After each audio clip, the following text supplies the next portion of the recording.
Hello and welcome back to the Goat Cave podcast. Today we have quite the guest ahead of us, but we'll worry about that in a couple minutes. First off, I just want to let you guys know, I don't know if you guys would all know so far, but I just recently started my BMX website, so you guys can go check that out. There's lots of different articles on there. I uploaded one this week about a guy in Texas who has over 950 BMX DVDs.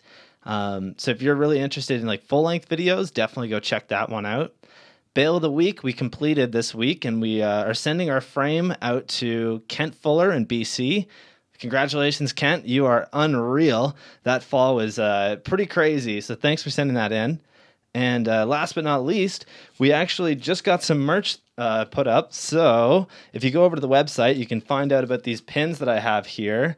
They're $8 a pack Canadian. And you know what? There's only 50 packs of them. So grab them fast or else you'll probably miss out.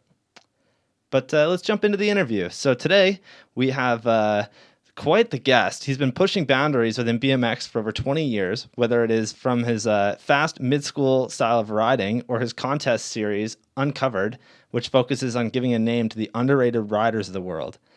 He was the mastermind behind The Bakery, a private indoor skate park, basically, training facility, actually, built to help some of the most talented riders in the world. He is the master of the rail manual, and his video parts prove this. I'm very excited to speak with the one and only Brian Kachinsky. Brian, how are you, man? Good. Thanks for the intro, man. I'm honored to be on, and thanks for the kind words. I appreciate it. Well, thank you for coming on. So typically the way that I like to start out the show is I like to go way back to when you first started riding. So why don't you tell us about how you got into riding? Yeah, well, I would say getting into riding was probably the same story as a lot of people. I had a bike, I needed to get a bike just by means of transportation. And let's see, I was probably about 12, 13 years old. And a lot of my friends just had BMX bikes, and it was the cool bike to have. So I got a BMX bike and, just basically to get from point A to point B. And then the rest is history. I guess there's sort of two stages to that. I had a BMX bike when I was way younger, probably around like 7, 8 years old. And that was just kind of your department store, really cheap bike. And it might have even been a Huffy. I'm not sure, but it was red and it was a piece of junk, but definitely learned like wheelies and stuff on that. And then I got a GT Vertigo when I was about 12 or 13. That's when I was saying that was like the cool bike to get. So I got that, and I was just instantly hooked. But I would say I wasn't instantly talented. Like it didn't come naturally, which to me at the time was a little bit interesting because I was.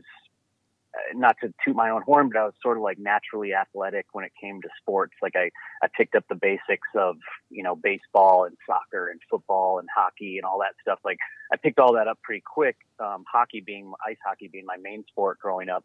And when I got on a BMX bike, everything from like, finding the balance when you're riding a wheelie to, and then when I started jumping and stuff, like taking your hands and feet off, I was so awful at it. Like I was just horrible. And a lot of my friends were better than I was. And, but it just intrigued me and, just kept doing it, fell a lot, still fall a lot, but, yeah, man, just, enjoyed it. And it's just always so funny that what I got to, like this vehicle of transportation to get me from school and back or my friend's house and back has now taken me around the world, which is just something I'll never take for granted and something that I just think is so crazy. And I still get that giddy feeling when I get on my bike. So all these years later. So it's just, yeah, it's amazing, man. What's crazy is that you're riding for GT as well. And, you mentioned that your first real BMX bike was a GT Vertigo, right? Yep. Yeah. It was I always forget the year. I think it was a 94. But what I remember about it, I definitely remember exactly what it looked like and the stickers, and it had green stickers, but it was all chrome. Any parts on it that weren't chrome, I eventually like saved up money and swapped them out for chrome parts. And I don't know why, that was just like my thing at the time. And, yeah, talk about like going full circle. So when I started riding for GT, 4 or 5 years ago, it was like just an awesome kind of like full circle thing. Obviously the bikes had improved greatly and have improved greatly even since I got on GT. There's been a significant just increase in quality, but yeah, man, it's crazy just like kind of going full circle and even riding the same tires now that I had when I was 12 or 13 years old, obviously updated, wider and like fatter essentially and better quality, but same GT tread as those tires that I had on that first bike that I loved. So every time I look down and see those, I'm really hyped. Yeah, I love the tires that you have on your bike, actually. I was doing some research and I found a couple bike check videos, and those honestly look really cool. I like the GT logo, like in the side of them. You know what I mean? Like in the actual tread. Yeah, I thought that was super cool. It's in the tread. It's pretty cool if you do a wall ride or like even ride through a puddle or something like that, and you just see it. You basically just see the logo kind of trailing, almost like a little stamp of like I've been here sort of thing. But the new ones are way better. With my original BMX bike, they were super skinny. I think all bikes at that time pretty much all had 20 by 1.75 width, and now they're 20 by 2.35. So, and they have like better sidewalls now that don't grip when you're grinding and stuff like that. They're just way improved. But yeah, those are awesome. They just have that sentimental value, but they're like totally, updated and upgraded so that they can withstand today's riding. So I'm hyped on that. Yeah, it's pretty crazy to see like, a transformation like that, because they are the same tires, but like, you start to see the different stuff that they'll do like structurally to make them a stronger, better, faster rolling tire. Yeah, including, like the width. It's pretty crazy to see how far BMX tires have come in the last, like, I don't know, 20 years or so. Like everybody rides the fattest tires now. Like I always get pointed out as the guy that rides skinny tires, and I ride 2.25. That's like a normal width, I feel. But yeah, everybody's about those 2.4s now, apparently. So yeah, do you grind a lot? I do, yeah, a decent amount.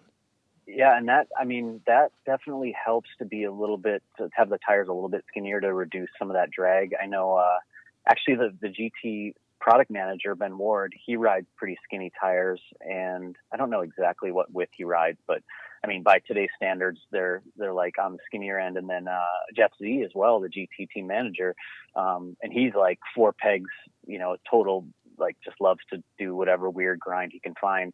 And he's all about the skinny ones too. For me, I like the impact, how should I say it, the shock effect or like the impact effect that a little bit wider tires have, just from like big drops and stuff like that. But yeah, man, I totally get like wanting to ride skinnier ones, because when I grind on either of those guys' bikes, I'm like, oh wow, you can definitely feel the difference, and but yeah, man, I think just in general, bikes have improved so much, and I'm always just blown away at like how far they've come, yet how simple a BMX bike still is, and when you compare it, because I used to work at a bike shop, and we compare it to obviously like a mountain bike and a road bike and stuff like that. Everything on a BMX bike is so simple, but yeah, man, just people have put thought into it and put, kind of a lot of trial and error since I started riding, as far as like what parts work and what don't and what's overbuilt.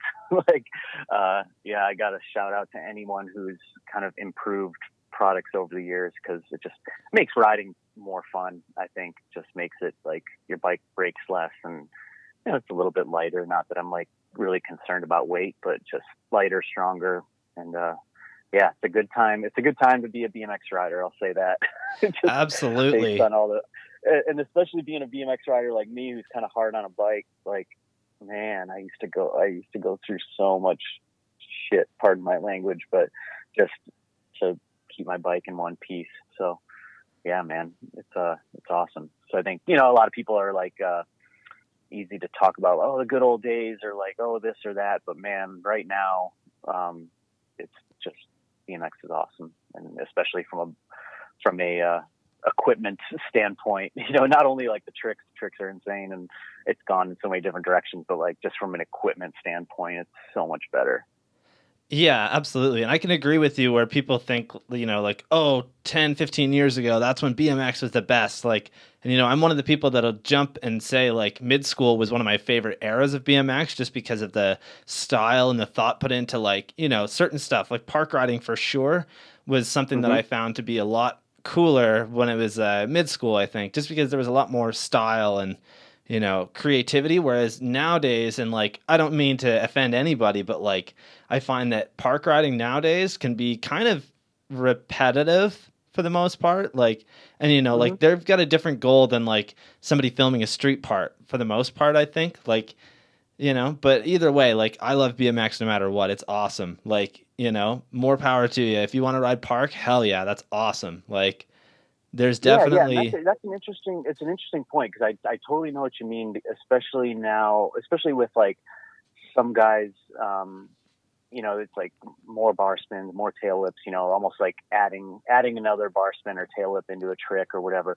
But I judge a lot of those beast contests and a lot of the the Olympic qualifiers and all that stuff. And I'm so impressed and motivated by it, as weird as that sounds, because when you think about the way I currently ride, it's not I'm not doing as many tail whips or as many bar spins as I can, but I am really inspired by how they're pushing it and how dialed they are, and the current state of park riding. Sure, I would say that you see a lot of things, a lot of repetition, and you see a lot of flares on quarter pipes, you see a lot of double whips, triple whips, quad whips, all that stuff, which blows me away. But also, I think when people think outside the box a little bit, and you see someone do something that's like quote unquote their own, and something original, like that's something that we judge on, is originality and thinking outside the box. And even when it comes down to,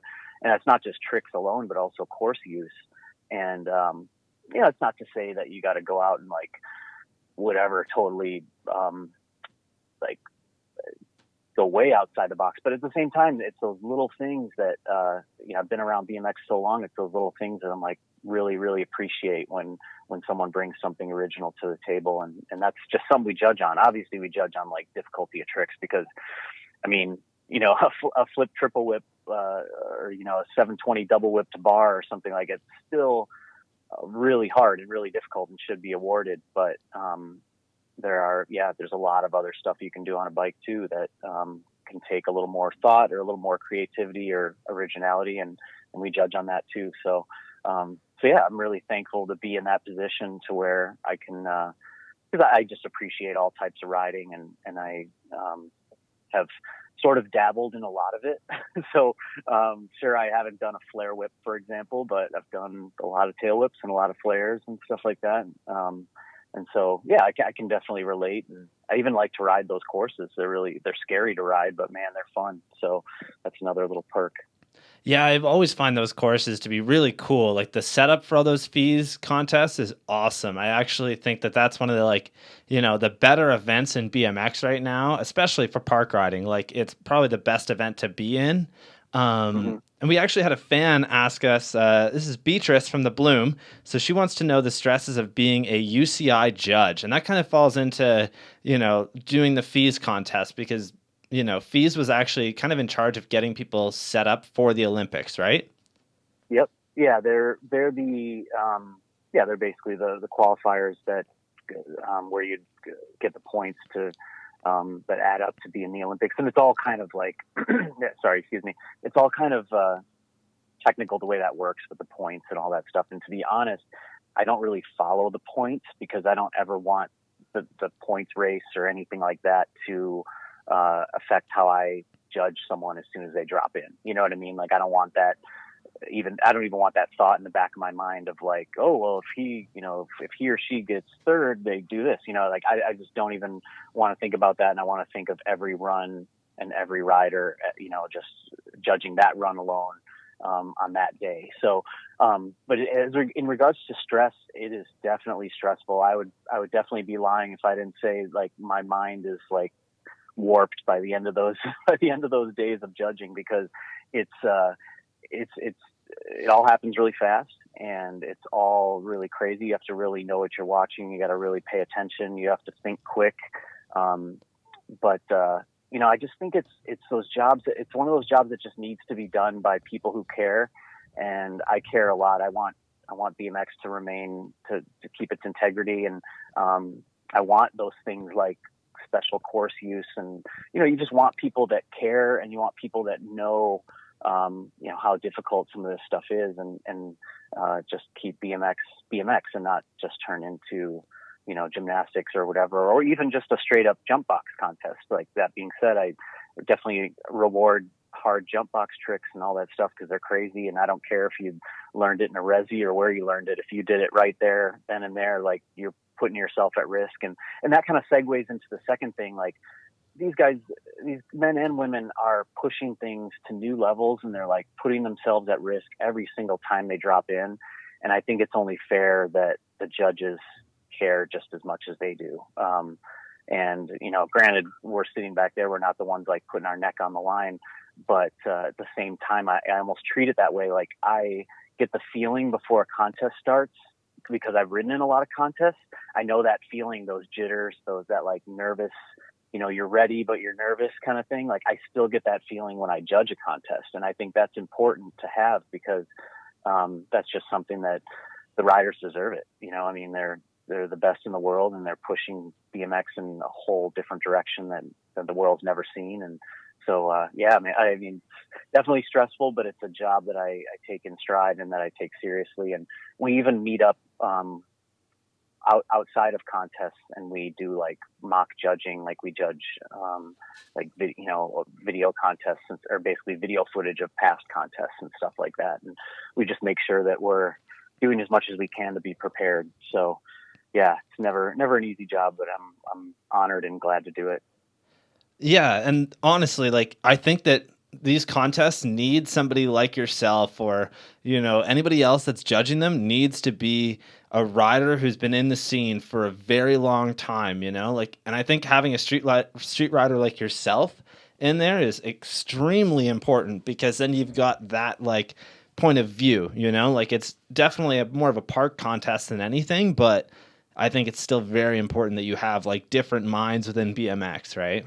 Yeah, and that's funny. And I have heard, like, never straight up, but just through the grapevine, someone's like, "Oh, I see Brian and Van up there judging. Like, I got to grind something and appease them or whatever." Or like, Ruben's judging, I got to do something stylish and whatever. And that's not the case. I mean, do you, like, ride the way you ride, and just because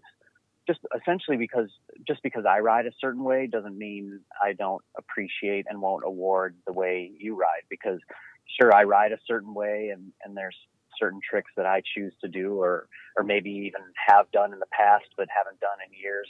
But there's tricks I choose to do currently that I don't ever expect to see in one of those contests, and I don't expect anyone even to do street tricks in their run.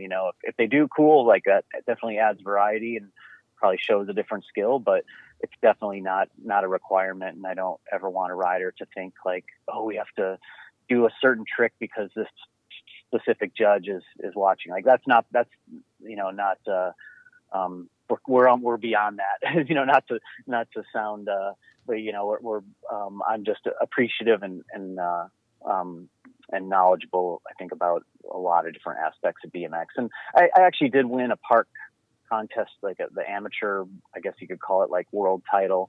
But Matt Hoffman put on a series years ago, back in 2001, and I won the the park year end contest for that. And like, Matt Hoffman, the prize at the time was a straight jacket, like a gold straight jacket with a little flag on it. So like, when you win the whole series, Matt like puts you up in a straight jacket and you can't get out until a buddy lets you out or something. So I think Hoffman put me in the straight jacket, and I was obviously super hyped because a legend's giving you this award, and it's funny because it's a straight jacket. But then I think I had to like use the bathroom a couple hours later, and I was like, all right, I'm done with this thing. Let me out, man. But so I think I like the direction those contests are going in. And I do like to see riders bring different stuff to the table, but at the same time, I just love seeing the progression. I think that's really at its core, like the coolest thing to be able to see that stuff like firsthand, and often have like one of the best seats in the house to get to witness it all. So I just always want to make sure that I'm like fully attentive and doing the best job that I can, and doing it as fairly as I can too. So. Yeah, and judging is a lot of pressure, like you were saying, there's a lot that goes into it. And I don't know, it's like I don't think I could ever be a judge because it would be so difficult for me to like look at, the tricks that they did, how they landed and everything. Like I just feel like I would get so distracted by all the crazy tricks that are going down. Yeah, yeah. And sometimes, like I said before, like you have to put your personal preference aside as far as like what tricks you want to personally do. Because of course I see some tricks out there. I see some men and women do some tricks out there that are like really crazy. And I'd be like, oh, I wish I could do that, or wish I could do it like that, And then there's other times where I see tricks that I like maybe never want to learn myself, but I still totally have to respect how difficult it is, and the fact that it's either difficult or dangerous or unique or any of that stuff. And I'll still reward it highly, even if it's not something that I personally want to do. I feel like sometimes people can get sort of stuck in their own realm, and I always just want to make sure I'm not doing that too much. But yeah, it is difficult. There's so much to think about. I mean, because it's not just difficulty of tricks. It's also, height and course use and style and originality and variety and all that stuff. So, it's all in the rule book. There's like 11 different criteria we judge on, and it's all judged on, more or less equally. So it's, yeah. And then crashes also. Crashes are an interesting one because the way they have it set up now, they penalize crashes and mistakes pretty highly. And that's just something that the riders have asked for.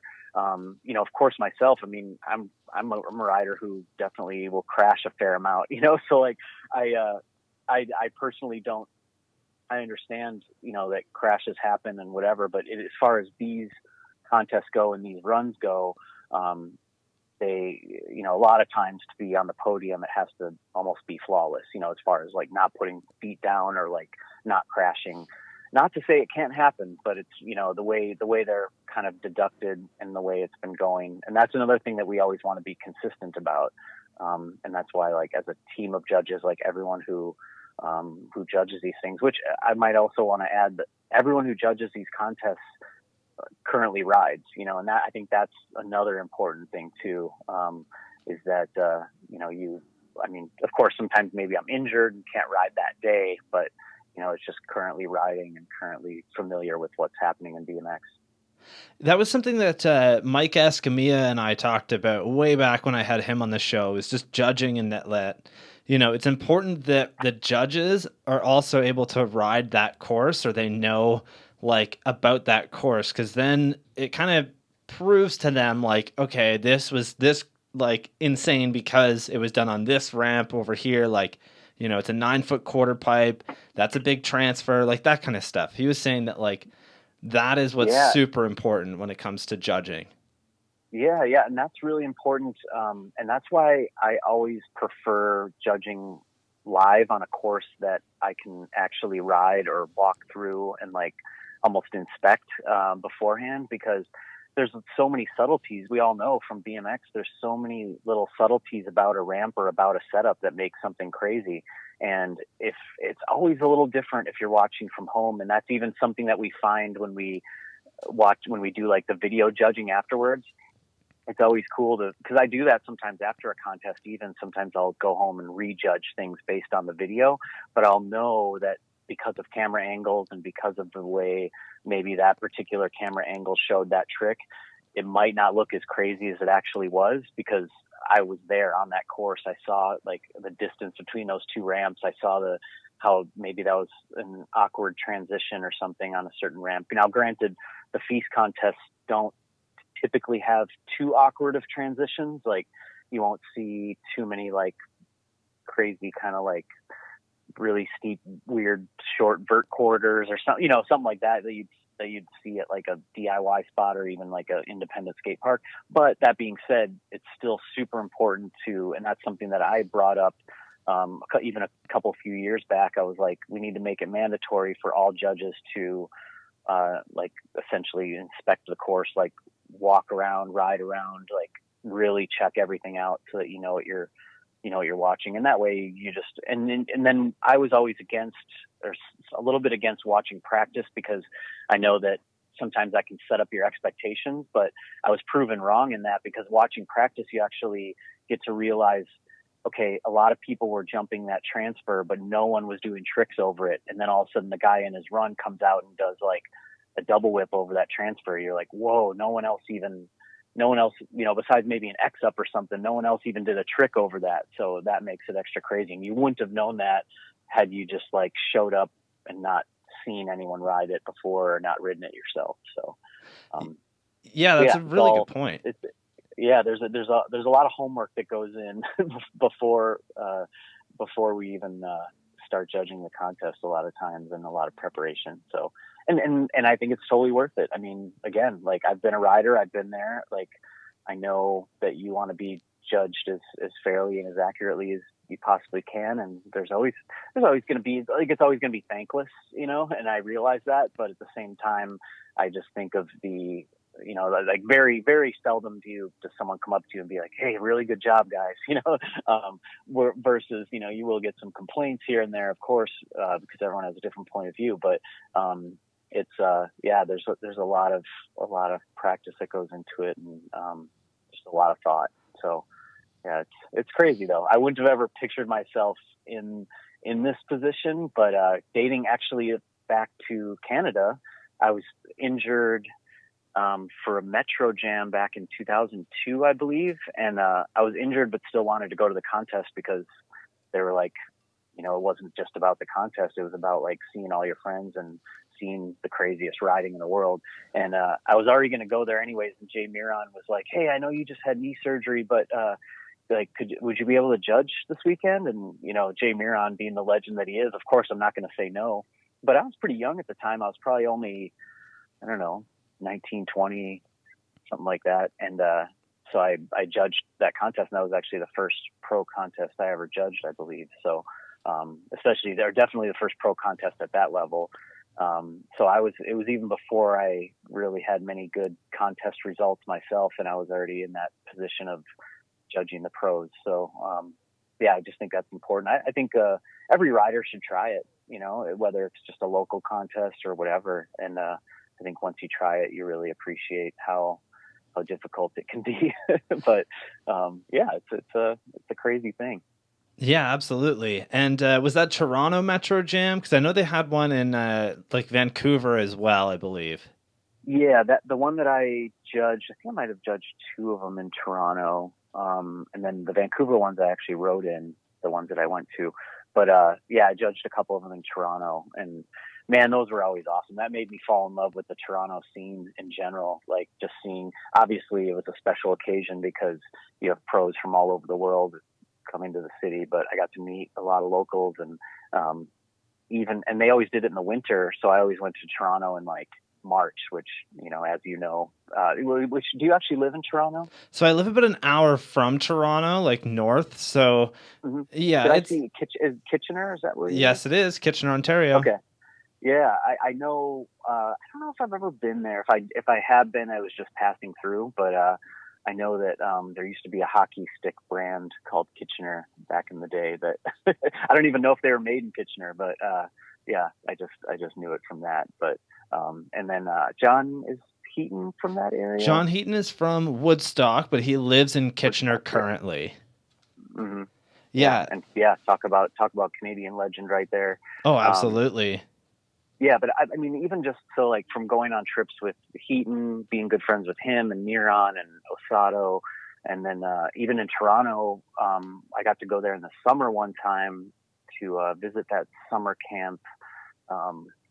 Is it Muskoka Woods? Is that it? Yeah. Yeah, I think it is.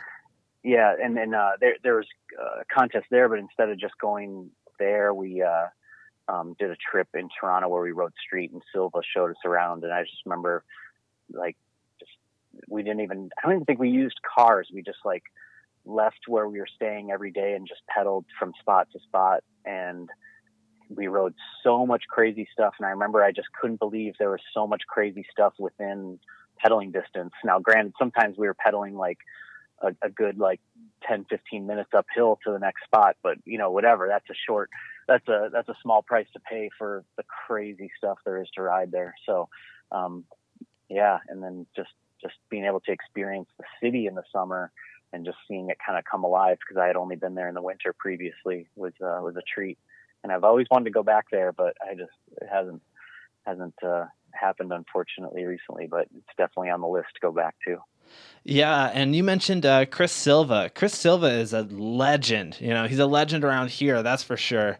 And like unreal on a bike with huge pegless grinds all the time. Like he still rides to this day, and I actually speak to him pretty frequently, and he's a podcast listener. So Chris, if you're listening, fucking keep being awesome. Rad, man. You're awesome.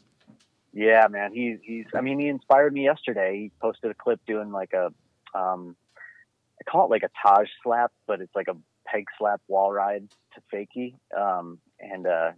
He just stuck to the wall really nice and like came out fakie. I was like, man, I've always wanted to do one of those to fakie, but he made it look really easy, and I know it's not. But and I don't even know what his peg situation is currently. So I think he's riding. I saw some little nubs on there. Yeah, I think he's riding pegs again, just like normal size ones. But there was a while where he was riding, like his animal like nub nut pegs, I think there were, with the super small bolt things. But yeah, Chris is unreal. He is awesome. And I gotta just shout out anyone from Canada, because I grew up in a cold climate. Like I grew up in the Midwest and upper Midwest, where it's I've always had to deal with winter, and like the seasons can basically change in a day, and I know what that's like. And seeing so many badass riders come out of Canada from coast to coast. I mean, you got like anyone from Nova Scotia when you think about someone like Drew, and then you got like, obviously the BC scene is outrageous, and I can't even start to list the amount of amazing riders from there, and then everywhere in between. I just have always been blown away. I was like, to be a BMX rider in Canada, you have to have some sort of level of dedication, because it's not like it's sunny and beautiful out every single day. Like there's so many days where you just got to make it happen and ride whatever, whether it's inside your small garage or like, luckily you guys have like Joyride 150 looks incredible. I've never been there, but there are indoor spots, and there have been indoor spots across Canada over the years. But I know that to be a BMX rider in Canada is not the easiest thing to do. So I just really appreciate it. And it's really kind of crazy how much like game-changing, world-renowned talent has come out of there, even given that fact, and I think a lot of it spawns from legends having come from there from the get-go, someone like Miron and Osato, and you have people to look up to. Heaton changed the game in so many ways as well, and I could just go on and on. But yeah, it's not I don't know if you have any recent stories or about that, but am I right? Like it's not absolutely. It's not always prime conditions as far as riding goes and weather goes up there. So like 3 days ago, it was pretty much t-shirt weather. Like I was out riding in a t-shirt. This morning I look outside and there's snow. I'm like, how is it snowing right now in the middle of April? And there's a kid that I had come on the podcast, like in between doing, pros like yourself. I typically try and do them with, more local people that are unknown. And this kid, Braden Hanson. Yeah, this kid, Braden Hanson, he has been riding for close to 300 days straight, even in the winter. So like he would walk all the way across the city that he lives in with his bike over his head just so he could get to like a dry parking garage and ride for 10 minutes before he got kicked out. Like that kid is so dedicated, awesome. And it's a normal thing around here. Like there's a lot of kids from this area, especially, that have been riding throughout the winter. Like they've been, doing what they got to do to get out there and ride. And it's honestly super inspiring. Yeah. Yeah. And I can definitely relate, and can relate, throughout my whole life. I remember, even when I'd only been riding for a year or two, we were out there like shoveling off street spots and stuff in the middle of winter, and it was like nothing, just shoveling off like a flat ledge just so we could feeble grind it for hours and hours straight, and try to wear through our peg. But no, I definitely get it, and I appreciate it. I've had the chance to travel a lot, and I've had the chance to escape winter quite a bit as far as trips go. But I've always kind of liked the Midwest, and but I've always also just liked the challenge. And I've been in California, for example, like Southern California, and shout out to Rooftop. One time he put me up for an entire winter. I basically lived in a shed behind his house. And that was actually right before I started the bakery. But I was kind of toying with possibly moving to California. And I decided to spend, I think it was close to 2 months out in Southern California. And I did find myself kind of taking that weather for granted and kind of not doing stuff or not riding as hard or something like that, just because I knew it's going to be sunny again tomorrow or whatever, or just there's something to be said for just for really appreciating those good days. When the weather's decent, you just no matter what, try to make the most of it. But in addition to that, I like riding in the cold in a certain way, because at least for me, my expectations are kind of low. And when it's freezing cold outside, sometimes I'll be well, no one else even wants to go outside anyways. So that's kind of nice as far as the streets being empty and whatever. But in addition to that, even if I just go out and whatever, do manuals and 180s or ride a parking garage or ride a curb or whatever it is, that's an accomplishment, because the weather's awful right now, so even just being on my bike has something to be, I feel good about it. But it's funny because there's sometimes during those days or during those sessions, which I actually do have some dedicated guys here in the Midwest who are down to ride with me on days like that. But sometimes those sessions get heated up, and you end up doing crazy stuff that I've even done some of the crazier stuff I've done in the last few years might have been on a day when it was freezing cold, and it was just because I got warmed up and maybe just was feeling it and forgot for a second that it was 20 some degrees out, and just got it done. And it's just that anytime you get motivated, it's just and anytime you get motivated and there's good vibes, you never know what's going to happen. That's another thing that just makes me fall in love with BMX over and over again. Yeah, absolutely. I can, think back to the days of where I was a little bit younger, and I would go out and shovel the parks out in the middle of February, knowing very well that because I live in Ontario, so it's the weather is always so weird. You'll have a positive 15 Celsius day in the middle of February, and then the next day it'll be minus 15, just no in between. So we would go out and clear out as much of the skate park as we could just for that one afternoon session. Then you get another 3 weeks of having to wait, or riding in the middle of the winter and just freezing. But yeah, I definitely can see that. I can definitely tell that some of the California dudes have never had to ride in the shittiest weather ever, but I think that's just kind of, that's where they're from. So I get it. Yeah, you can't count that against them, but at the same time, I think it just depends on your personality and maybe just,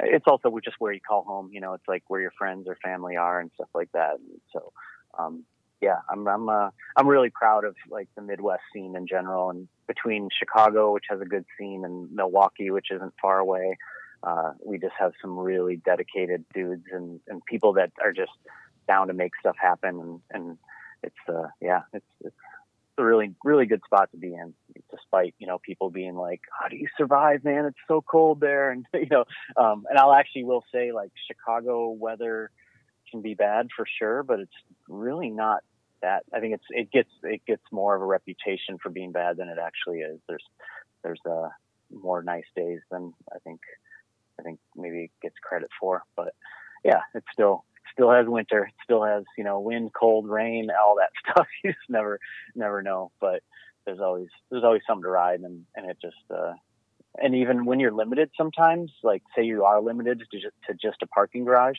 and I'll say like even this, with the stuff going on with COVID-19 and the quarantine and stuff like that, it's almost unlocked like a little bit of creativity for me because I'm limited as far, like all the skate parks are closed and stuff like that currently. So, yeah, I've just tried to find a place where I could ride that's like socially distanced and, no one will mind or care. And sometimes that's an empty parking lot with a couple curbs or whatever. But, yeah, I just really appreciate it and enjoy it. And then you end up learning something too. So, yeah, it's a good thing. It's all what you make of it. I always use with street riding too, like Corey Martinez and Seth Kimbrough, like two street riders that I look up to a ton and have for many, many years.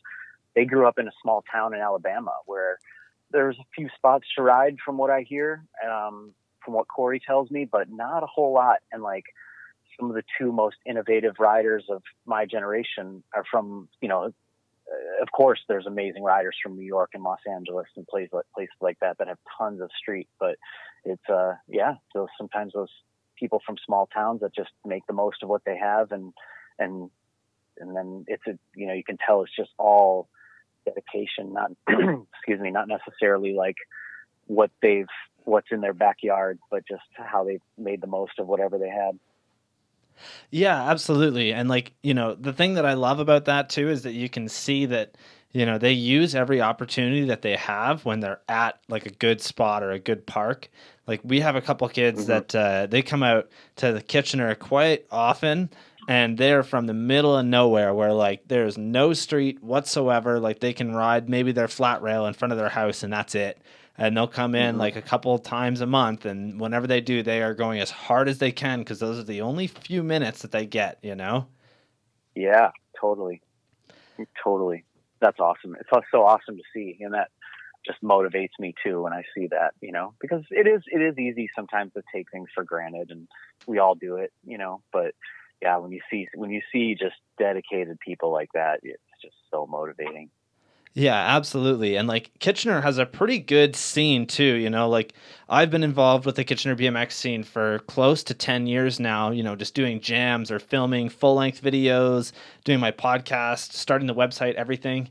And like it's all because I love Kitchener. Like the people here are awesome, the people that ride are incredible. Like everything that they do, they really put their heart and soul into, which is awesome. And like even back before then, like I've been writing an article on Kitchener's history within BMX, and like I don't know how much you know about Kitchener, but the first 900 ever pulled on a bike was pulled in Kitchener by Matt Hoffman, and then it was in Kitchener, wasn't it? Yes, it was. Yeah. I knew it was in Canada, but I couldn't remember exactly where. Yeah, it was done in Kitchener, and then you've got John Heaton who kind of came out of Kitchener's area at least, and then there's an old video that Primo did. It's called the Strange Crew video. And that features like Dakota Roche, Nathan Williams, Corey Martinez, and a couple other dudes that are like just insane. And 90% of that 9-minute video is Kitchener stuff, which is awesome. Like whenever I show that to people, they're always blown away that they've walked past this crazy setup and thought like there's no way anybody would ever do it. And they see like a clip of Nathan Williams doing overpegs on it. Like, just crazy. That's so awesome. Yeah. That's so motivating for a scene too, when you see people come to town and just unlock stuff that you've never even thought of, or just completely see stuff with different eyes too. I've showed people around Chicago before and just, or anywhere really, and just been blown away, oh yeah, we ride by this all the time, never even thought it would be a spot. And then the right person with the right vision and that talent comes there and gets it done. And you would have never even thought that it was possible. And I think that's so cool too, because there's so many spots even here around the city where we just call it by name. Like I was riding a parking garage yesterday, actually, that has these like tight little transition walls. And Dave Thompson, like people had rode it before Dave Thompson ever came here, but Dave Thompson came here to film his props bio many years ago, and he did like one of the craziest things that'll probably ever be done there. And so we like, I just, between me and my friends now, we just call it the Dave Thompson parking garage, you know, and it's just, it's cool things like that, you know, it was sure that stuff was done like, I don't even know, close to 10 years ago now, or at least 8 years ago now. And it's still, yeah, just unbelievable. And it, you know, it's like little things like that just make BMX special. You know, I feel like we always see stuff with different eyes. And, I feel like even when I'm like 70 years old, I'll be like driving down the street and I'll see a crazy setup and I just won't ever be able to turn that off. You know, like, I'm sure like I'll be many, many decades from now, I'll be like driving down the street and see some crazy quarter pipe spot and just be like, oh my God, that's so crazy. And then hopefully I'll still be connected with BMX where I can like either take a rip on it myself or like send a picture to someone and be like, yo, check this out, ride this if you can. Like, cause that's another cool thing is like with spot searching is like, I literally search all the time and I find stuff, of course, that I would like to ride, but half the time I'm finding stuff that I think other people would like or other people could do. And, I don't know, that's always fun too. Cause I just feel like I'll text a picture to my buddy, like, and it just almost feels like I'm giving him a little birthday present, you know, even though it's like, you know, not quite the same. In some cases it could be better than a birthday present, but I'm just like, hey, check out this thing I found. Like, you know, what do you think of it? And then, you know, obviously that makes their day or makes their week or makes their year if they get something done on it they're hyped on. But, yeah, it's so cool how you can kind of spread that love. You know, I've never really been the type of person to like hide spots or whatever, or like, you know, I don't like keep my spots like super coveted, I should say, but of course within reason. You know, I'm not gonna like totally blow something out if it's if I still think, you know, I want to do something on it or whatever. But for the most part, it's just like, yeah, man, if I haven't done something on it and someone comes to town that wants to do something better than I would do, like, it's, you know, that's awesome. Like, it's just all for the love, you know? So that's just a cool thing. I don't think will ever go away. Yeah, absolutely. And Caleb Smith in our live chat was just saying that spot hunting is one of the best things than BMX. And I can definitely agree. Like, you know, when you go out and you're actually intentionally looking for stuff and you finally find like the craziest setup, it's always like the best feeling, you know? Right. Isn't it so funny? Because to us, it's literally like striking gold, you know? And, absolutely. And to anyone else, to like 99.9% of people out there, they would just never, ever think twice of it. And I always kind of wonder, because I've just rode BMX for so long and seen things through BMX eyes for so long. I'm just like, I wonder what other people think about when they're driving around. Because when I'm like anywhere, that either a place that I live, you know, a place that I drive by all the time, or especially in a brand new city, like my eyes are going crazy. Like my head's on a swivel. I can't get enough of like taking in the environment and seeing what's around the next corner. And that's another cool thing about like judging those feast contests. Is sometimes I get a chance to, like, in between the contests at night, you know, like, you'd think that after watching BMX all day long that I'd be like burnt out on BMX, but a lot of times I've like seen these men and women go ham all day long. So I like, first thing I want to do is just grab my bike and go pedal. And, you know, whether I do something crazy or not, it's up to me. But, sometimes it's just literally just pedaling around, seeing what I see and kind of, you know, making little mental notes. And yeah, a lot of times I end up finding something that's super inspiring and I like have to just get it done right then and there. But it's yeah, man, it's spot searching is so fun, but it's also interesting because there's sometimes, and I'm sure anyone listening to this can relate if they like to search for stuff, you can go out searching sometimes and really come up pretty empty, and it can be kind of demoralizing. Like I've definitely spent full days like driving around, riding around, all that stuff, and found pretty much nothing. At least nothing that I was necessarily looking for.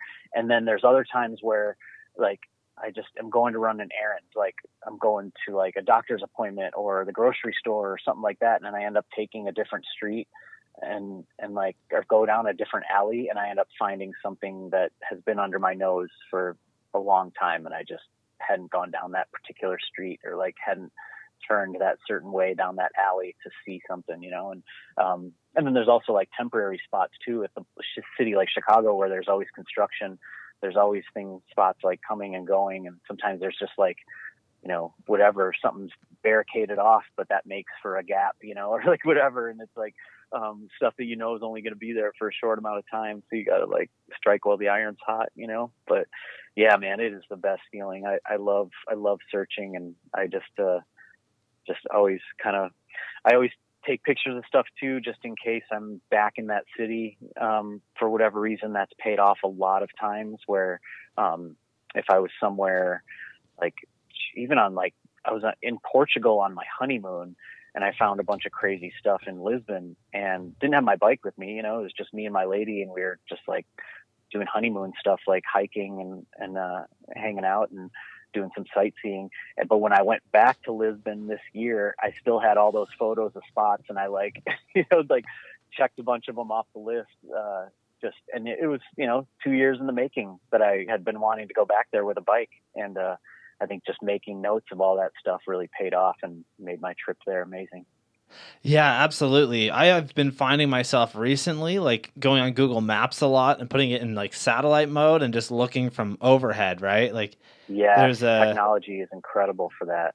Oh, absolutely. There's this crazy like ditch thing near Barrie, which is about an hour and a half from where I am, that I haven't gone to check out yet, but I found it on Google Maps and I've been meaning to go. So I just need to convince my girlfriend to go camping up near there and we'll be good. So, the best part about that is that it's, even if that spot is nothing, it's gotten you out of your bubble to like go to a different area. And half the time I'll maybe find something on Google Maps or like satellite view or whatever that looks like it could be good. And that's at least one like destination or point to go to. And then a lot of times just by default on the way there or like in the area, I'll end up finding a bunch of other cool stuff. So like, it's just that reason. And it's so funny because that stuff's entertaining to me. Like I'll drive around on like Google Street View or satellite view stuff. And, I'll do that instead of like watching sports on TV or instead of like,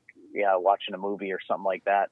Sometimes my wife will be like, "Oh, what are you up to?" And I'll just be like, "Oh, driving around Joliet, Illinois," or something like that. Like just seeing what's out there. Like, and to me, it's just, I'm a nerd like that. I just love, and to me, it's like time well spent because I'm actually like watching something that's real and something that I can act on. And, there's still so much undiscovered stuff out there. I'm sure there's towns by you that are just gold mines that have flown under the radar just because it hasn't had a big BMX scene or whatever, there's still like a lot of people go to a lot of the same stuff and a lot of the same spots, but there are so many cities worldwide that are totally untapped. And that's like super exciting to me. Also sometimes frustrating because I want to see it all, like I want to be able to search everything, and I'm constantly looking for like perfect setups for certain things I want to do. And sometimes they just pop up when you least expect it. But then there's other things that you find that you didn't even know you were looking for. And that's like some of the most beautiful moments too, when you're like, just come across something that you would have never even dreamed of. And that's just the nature of how awesome street riding is. And even park riding too. Like new skate parks are super inspiring to go to because they're all different. And like, I know Canada has tons of good ones, and more popping up daily, but, it's just anytime it's something new and fresh, it always kind of gets you to think outside your box. Yeah, absolutely. We recently had a spot where, over the last few years, we've rode it a little bit, not much because it was like, okay, there wasn't too much going on there, but they added in these movable like plastic benches, like these weird things. And like you can set them up for a roller coaster grind. So I was trying to do roller coaster 180 on them. And like, it's literally the perfect setup where you could move them to like the 5 or 7 stair that's right near there and do like roller coaster to gap like down the set. So I'm like, that is super cool. That's so awesome. That's so rad. And I don't think like, some people have like different rules for themselves and different standards. And I definitely have like certain things for myself. Like I usually like to grind off the end of a rail, for example, like, and not cut off the end of a rail, but if I'm grinding on it, like a lot of times, if it's an option, I like to really finish it off, like if it has a kink, I like to hear that dunk and get off the kink sort of thing. And there are times where obviously you got to compromise, but things like that, even like setting stuff up and whatever, I think it's like it's all BMX. Like if you're having fun, that's cool. Like I think some people, maybe, I don't blame anyone for having standards or like having like a little certain rules they set for themselves or for their crew or whatever. But man, I think just regardless, as long as you're having fun and you're hyped on it, then that's that. And like, man, even just you talking about that, I'm like, man, that sounds so fun, because there's like roller coaster setups in general are so rare. So if you can find one where you kind of set it up, it's and if you can kind of play around with it where you just get more comfortable, that's awesome. And then when you find an actual natural one that's like doesn't require any sort of moving or any sort of anything, you're more prepared for that too. So that's always cool, like you're more comfortable with it, because like, oh yeah, that time we set up those benches, like I at least know what this grind now feels like, so you're not just going in like totally blind. But there are setups you find, I've found even recently, that are totally blind and you have like no prerequisite for, and sometimes it's like you literally get one try or you'll get really, really hurt or whatever, or kicked out. And I love those moments too, like those totally one of a kind things that you don't have like many prerequisites for. But yeah, man, as long as you're having fun on your bike, I always think that's cool.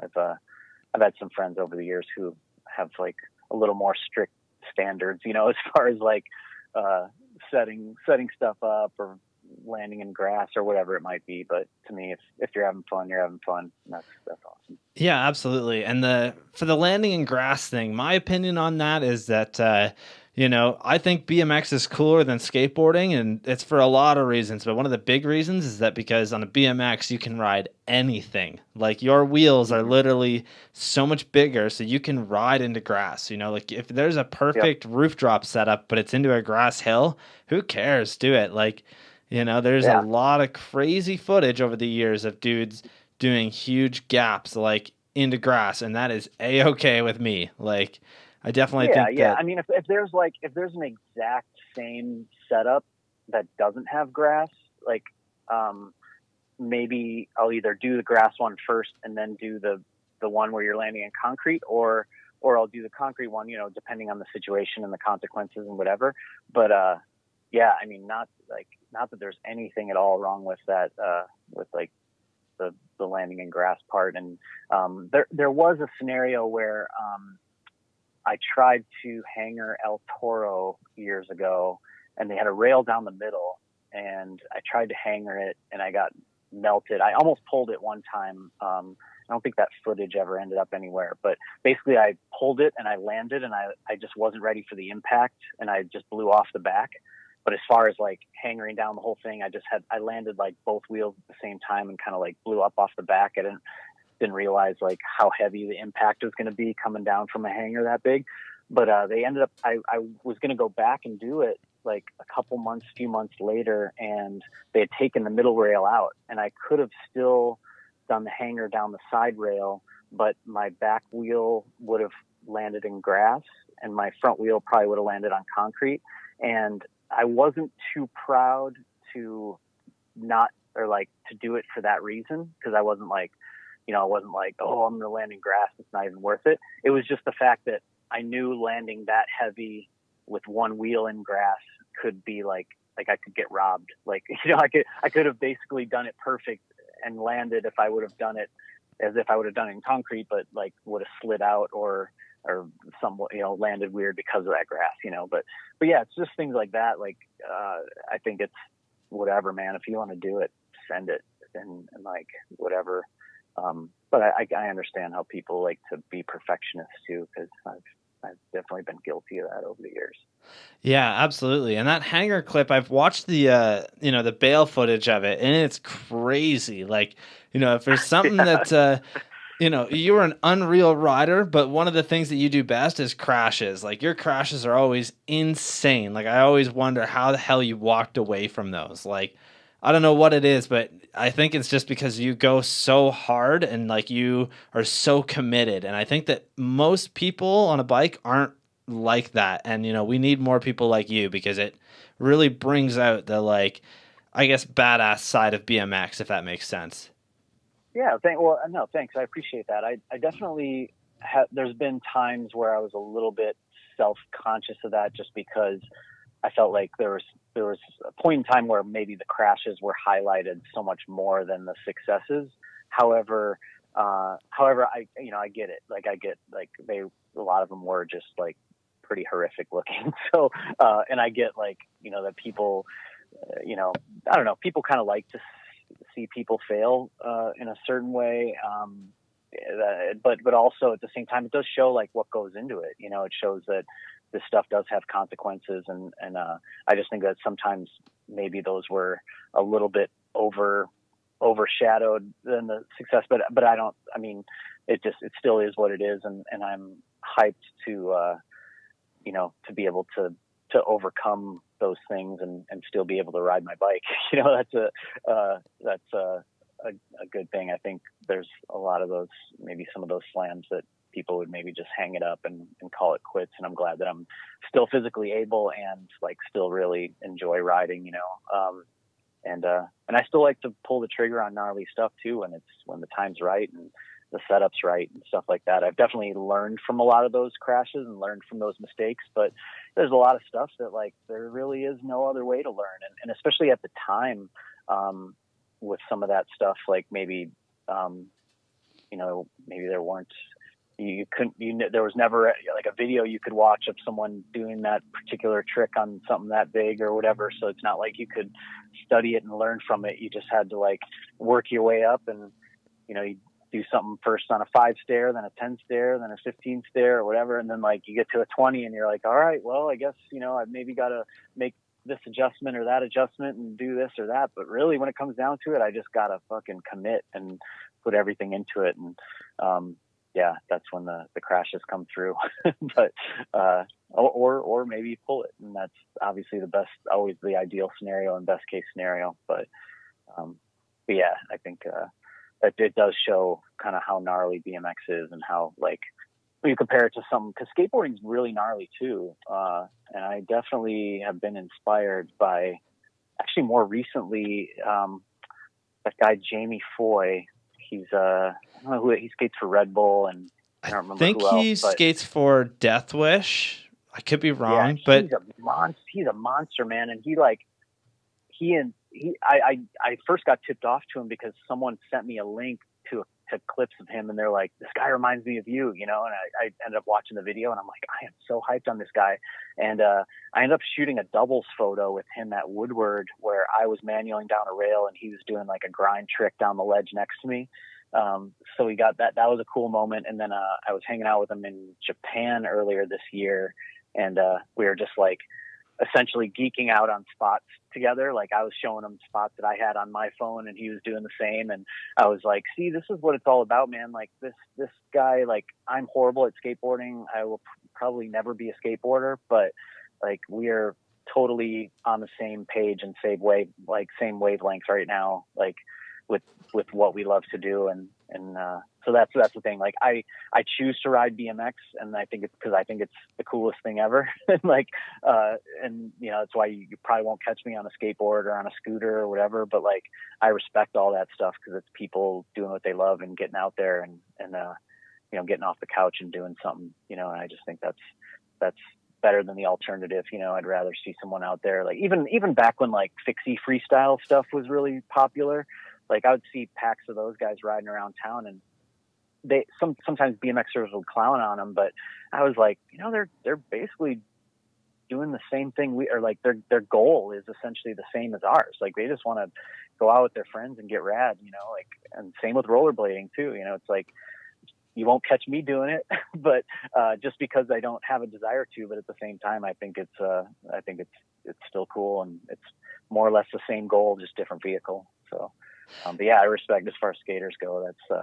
I've also like hung out with Jeff Rowley before, and he's like, he watches some BMX videos and stuff, and we've like kind of exchanged motivation, if you will, like just like kind of mutual respect and stuff like that. And I think that's really cool. Just like-minded people. So. Yeah, it's always weird to me when I find a skater that's like not into BMX at all, or like doesn't have any respect for it. I just feel like it's so strange because most of the dudes that I know that ride BMX, like I can honestly really not remember a time where I've met a BMX rider that didn't respect skateboarding or thought that it was stupid or, lame or just not like cool. And like I get it, to me BMX is way cooler than skateboarding. That's just me in my eyes, but I still have a huge deep respect for skateboarding. Like I love it, I think that skateboarding has done so much for BMX, and I can see why people are so into skating, like my dad's a skater too on top of that. Like so, Oh, that's awesome. Yeah.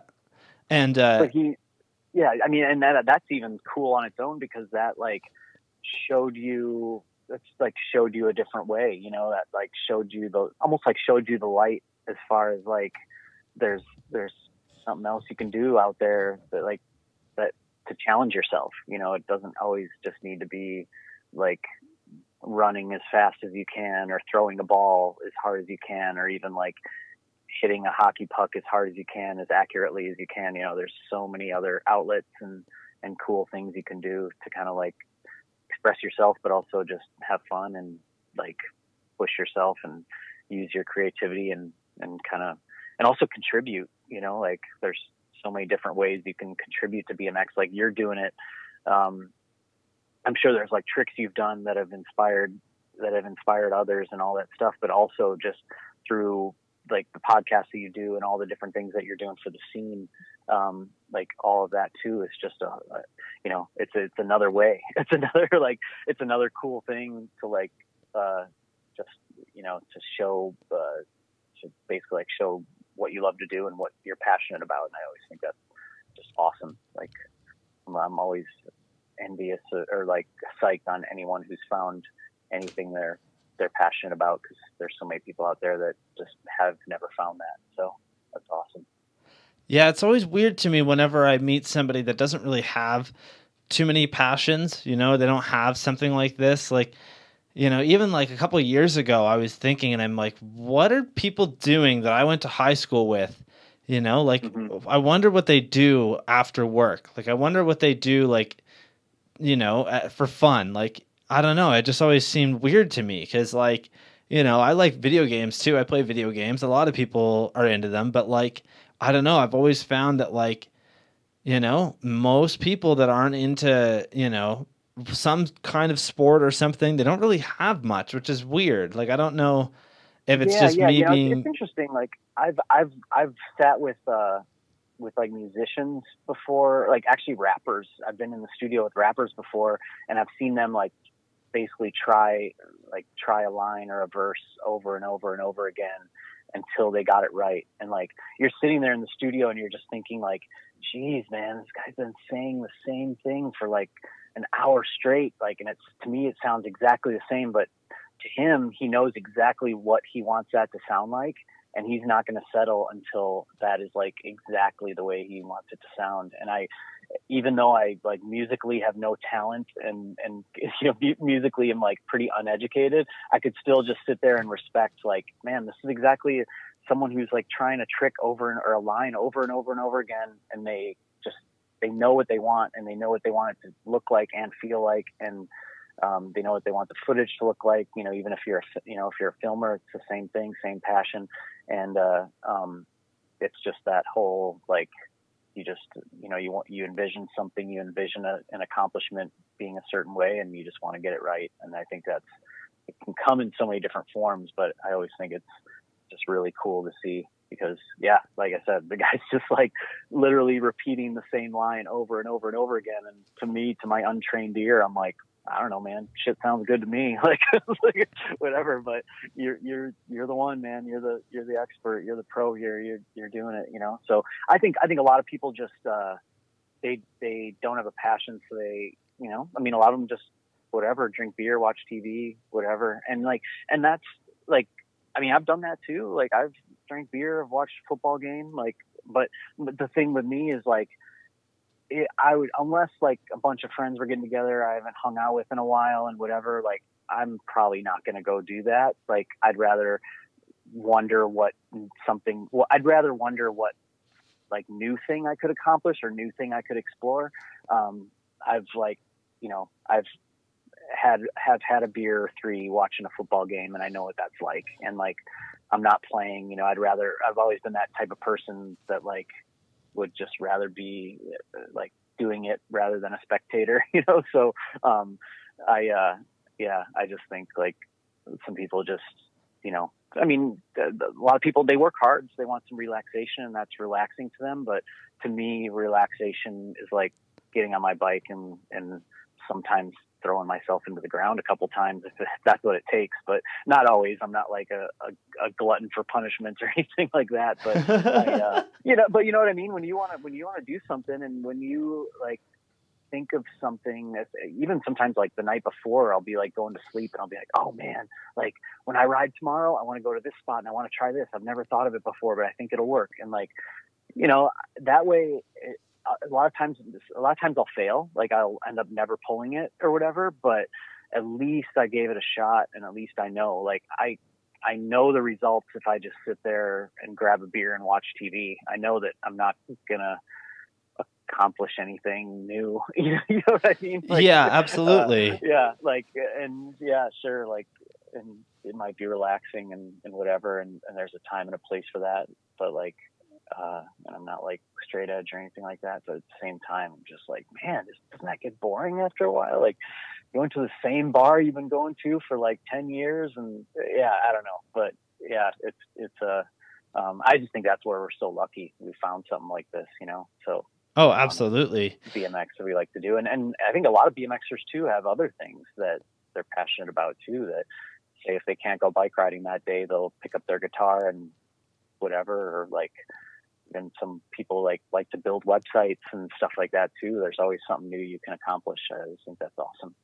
Yeah, absolutely. And like for me, when I'm not riding, my like biggest goals, I guess, are just to be doing something within the community here. Like, I was talking earlier about my website, like when I was introducing everything, but I just started a website that basically I'm going to try and focus on giving the underrated riders of the world a name and like, a place for people to go and find new talent, or a place to like, I don't know. I just always feel like whenever you go on Instagram now, like you look at all of the big BMX media companies, Dig and Our BMX and Vital, and they're posting the same 100 guys over and over again. And like, there's nothing wrong with that. Like I think that we definitely need that, but it's very rare that you find a company that's doing anything for like the smaller scene in my eyes. Like whenever I would make a trailer for like a full length video that I was filming or something, like a lot of them did support and they did reshare it on, their social media. And that was awesome. I appreciate it. But like, I don't know. I just feel like since magazines are gone, nobody's really doing articles anymore. Nobody's actually doing full length features on like, a specific person. I feel like that's kind of lost in this world and we still need it. Yeah, totally. And I respect that a lot. And that's like something, that we accomplished with Van and I doing the Uncovered contest, is like basically we, when push came to shove, like we could only send one person over to like actually make the leap from competing in an amateur contest and then going into like one of the most exclusive pro contests of the year at being Battle of Hastings over in England. And like, unfortunately, we were sitting there, we're like, man, I wish we could send like, there's so many amazing people who rode in these contests. We wish we could send like 5 or 10 of them or like 20 of them to this contest. And unfortunately, we can only send one, but that's better than none. But even more so than that, each stop and each event basically accomplished a bigger goal than that. And that was just to bring people together and have people from different scenes like meet each other and push each other. Both Van and I have, we've competed in contests before, so we know that like that contest courage or that contest energy that can come along with it. Like even if it's at your local park, you've oftentimes like eyed stuff up that you wanted to do and you just needed that special moment or that special reason to do it.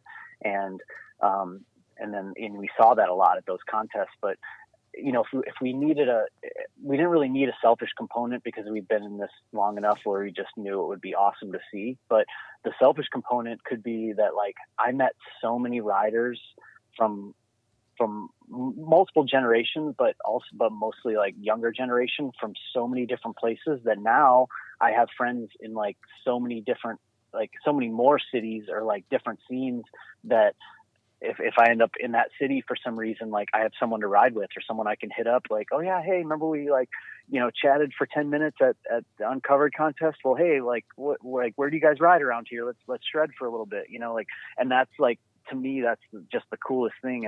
And so I've like broadened my horizons, just by like people I know and people I've gotten to meet through that. But of course, like the main goal just being like bringing people together, creating that vibe and like creating that energy that you can really only get from like a live in-person event, and I just, the coolest thing I saw, I think, out of all of it, because I saw so many crazy tricks, and like I could just, I could name tricks and riders all day long, like saw so much crazy stuff, and that was really cool. But the coolest thing I saw was like riders exchanging info with each other, like phone numbers and stuff like that. Like, oh man, like let's come, like we'll come out by you guys. It's only a 2-hour drive. We'll come out there like next weekend and ride some spots or whatever. Like, and when I saw that happening, I kind of had a feeling that was going to happen. When I actually saw that happening, I was just like, mission accomplished right there. We don't even need to run this I mean, we do want to run this contest, but like, I was like, that's what I really wanted to see right there, was like just riders connecting and like broadening their horizons. Because as soon as I met riders from like outside of my scene, and like as soon as I started traveling even to the next, like the neighboring town, neighboring state, neighboring country, that's when BMX got like so much better to me. And just always, there's always more out there to explore. And I've just been so fortunate to be able to check so much of it out. And I just wanted to spread that, even if it's as minor as like people who live half an hour from each other, like going to shred with each other and exchanging good times and spots and whatever it is, it's like, that's what it's all about for me. So you're going to see that more and more as you do more and more. Like, I'm sure you already have with the jams you've done and stuff like that, but it just gets better and better. So awesome. Oh, absolutely. I appreciate that you're giving some shine to the lesser known riders too, because there's so much talent out there. It's crazy. And, so many different like creative minds and different styles. And like no two riders are exactly the same, so, it's just always awesome to kind of, and motivating for a lot of people too, like just to see other people pushing it, and see people that they can relate to pushing it. I think it's always awesome. Yeah, I think it plays a really important part of, the average BMX community to have jams and whatnot. Like, if you don't, I don't know, I just feel like the scene probably isn't as great as it could be, because it's not that hard, like if anybody's listening right now and you guys don't have jams in your community or you don't have any events like that, go out upon yourself and do it. Send me a message on Instagram. I will tell you everything that I've done.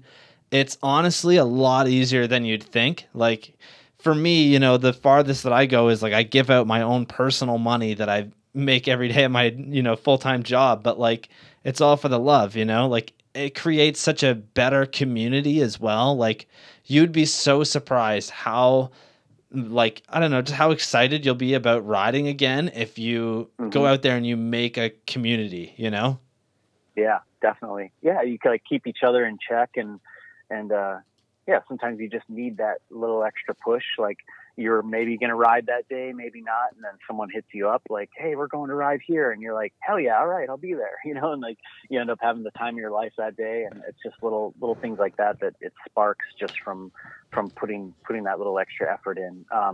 I know you have a challenge ahead of you with, I mean, depending on what happens with, and I don't know what the situation is there with like the social distancing stuff, but I think now is a time when a lot of us, all of us will kind of have to use our creativity as far as like keeping that community going during these times when, say, it's just not ideal for us to have like major events and stuff like that. And it's unfortunate because those are some of the best times and some of the, like, I would say, like, kind of cohesive moments, I would say, as far as the scene goes. And as far as BMX goes, like Swamp Fest is a good example. When that happens, it's so many different riders from all over the place get together, and it's amazing. And unfortunately now with the situation we're in, you can't do it. But, I think it's awesome that you're doing this and that you're doing as much stuff like online as you can too, just to keep that going, because we are still all connected, even if we can't like actually high five in person, which is the best scenario. But we can still ride, we can still push each other, and still keep this thing going. Yeah, absolutely. And like, I could definitely agree the COVID stuff is getting pretty extreme, like especially around here. We had a guy who like, he's a dude from Ontario, but he went out and foolishly rode a skate park and got a $750 ticket for it. And like, it is kind of one of those things where, like, probably shouldn't have done it, but like, I could definitely see myself doing that if, I was thinking that I could get away with it. Just around here, like, there's no way. Like, all of our parks, Kitchener goes extreme whenever they have to close stuff down. Like, they had to tear out one of our, big bowls that we had in town. And they hired security instead of like putting up a fence. So they hired security to sit there for like a month before they could do the teardown. And like, it's just one of those things where like they don't fuck around. Like, not to, excuse my language, but like, I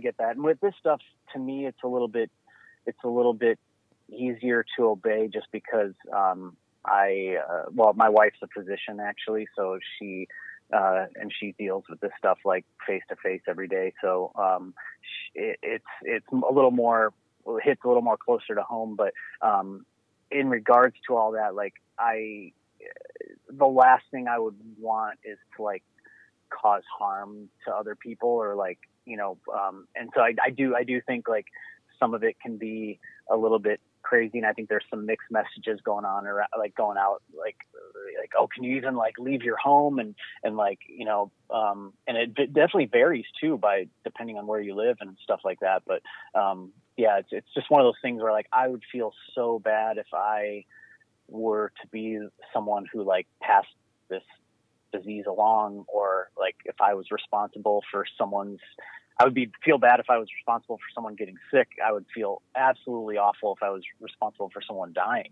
So like, oh, absolutely. That to me is like, that to me is like, it's more of to me, it's just like easier to obey the rules in that case. But, and set a good example. Like, I actually had to go on it was a self quarantine, but I was in Europe when the U.S.,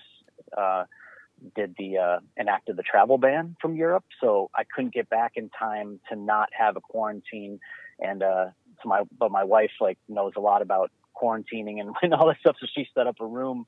As soon as I got home, I couldn't even like hug her hello like I normally would after a trip. Like, no hug, no kiss, no nothing. And like, we even have a young baby who's 9 months old, and his name's Cam. And I couldn't even like, pick him up and hug him and kiss him and stuff. I just had to go, separate for 2 weeks, coming home from that trip. So that was a little crazy, but at the same time, I just kept thinking like, I don't want to be responsible I don't want that hanging over my head, to get someone else sick. But yeah, it is weird, interesting times. I do think like a $700 fine is obviously very extreme, unless the person had been warned like several times to not be there or not do that. Cause, I mean, it's one of those things, like, he's probably not hurting anyone, or, if he's keeping his distance, it's fine. But yeah, it's just a kind of unprecedented territory. And unfortunately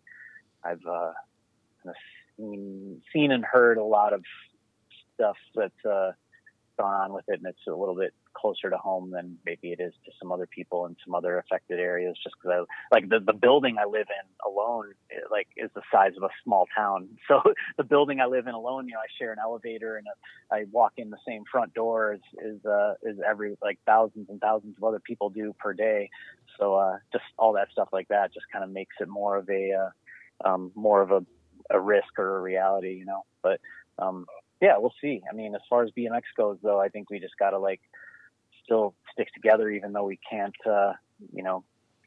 actually be together a lot of the time and have these big fun jams where we're all doing what we love and cheering each other on. But as much as we can do it from afar, the better.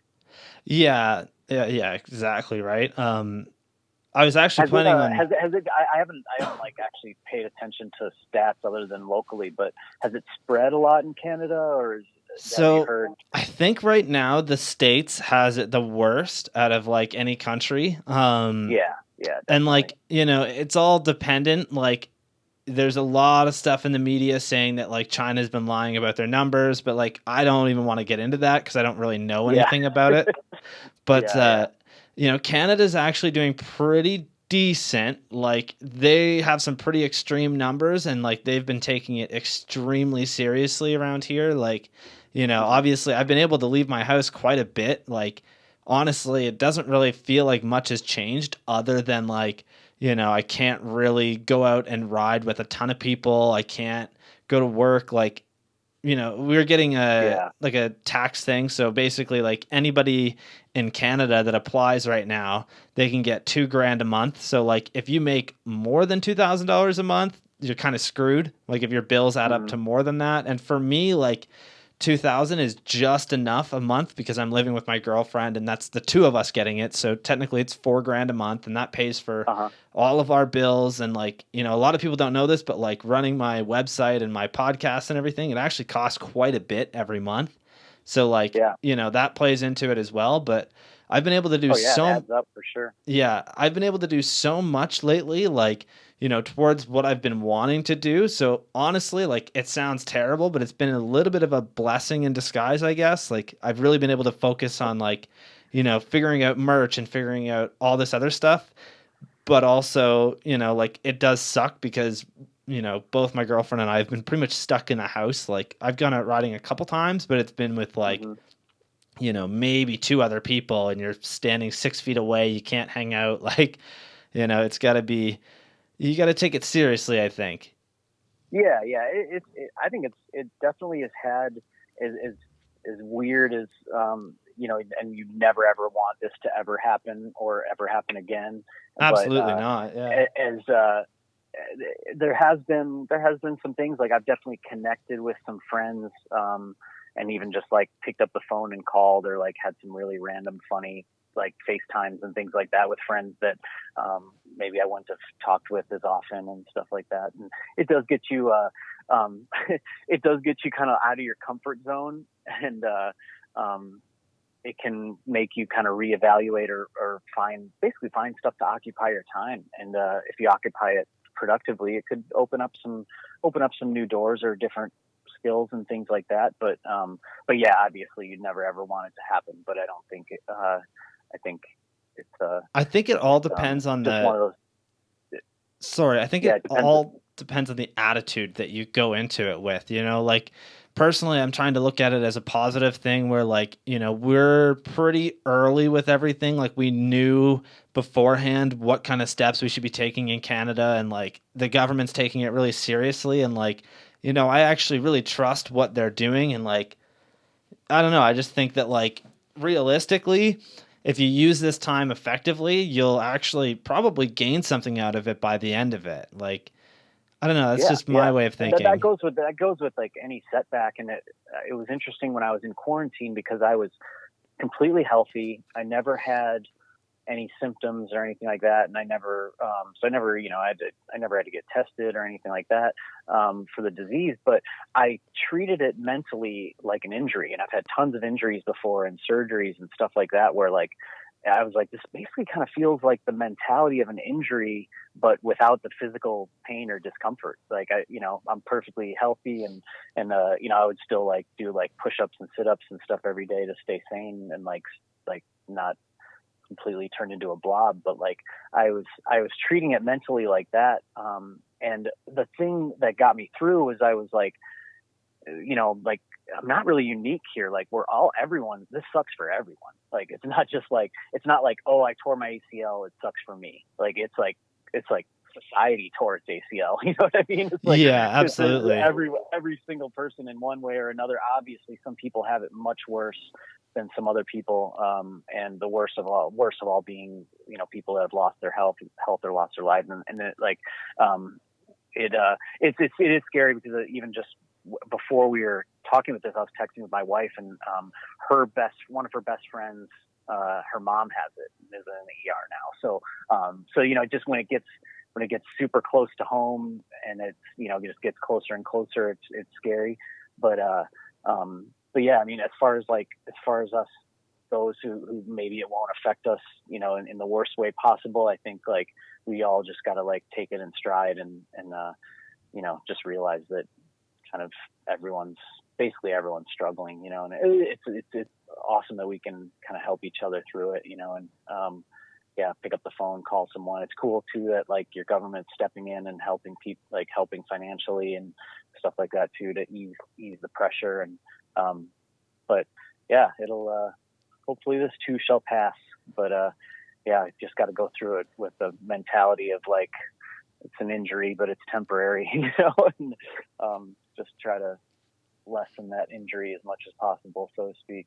So yeah, absolutely. And like I think a big thing too is a lot of people think, like, oh, I can't wait till everything's back to normal. And like personally, I don't think things will ever be normal. Like I think that things will be different. Like I definitely can see us all being free from our homes again and everything, but I think that things are probably gonna start to change over the next couple of years, very slightly, towards like this might be a regular thing where people need to constantly be checking on their health and whatnot. Like, I don't know. I think it's a little strange, but what a big turning point for me was when I was coming home from.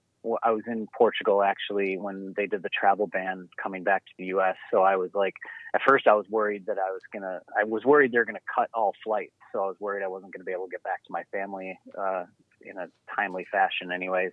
But that ended up working out. It was a lot of time spent on the phone with the airlines and all that kind of stuff. But the kind of what really made me kind of change my tune a little bit was when I came back and I saw the resources that the government was putting into it, as far as like the CDC, like the Centers for Disease Control setup they had when we came back. And like they actually came on the plane before we could even get off the plane and said, we need to come off the plane one by one and keep our distance. And then we had to fill out this big form about where we've been and who we've been in contact with and all that stuff. And then they checked us out. Like they took each of our temps, and people are wearing like the full gear and stuff like that. I was like, man, this was now, don't get me wrong, this was like kind of at the point, this was on March 11th. So this was quite a while ago now, when it hadn't really quite spread as big as it had. But yeah, when I saw that, I was instantly like, whoa, like this is, yeah, sure, no one I know has it or anything like that, but there's something serious going on. Because the only other time I felt a vibe like this was 9/11. Like traveling, I remember flying about a month and a half after 9/11. It was like one of the earlier flights that when they first started flying again, and just totally different vibe from when I had flown before then. And this was obviously different, like totally different scenario, but the only thing I can really compare it to in my lifetime.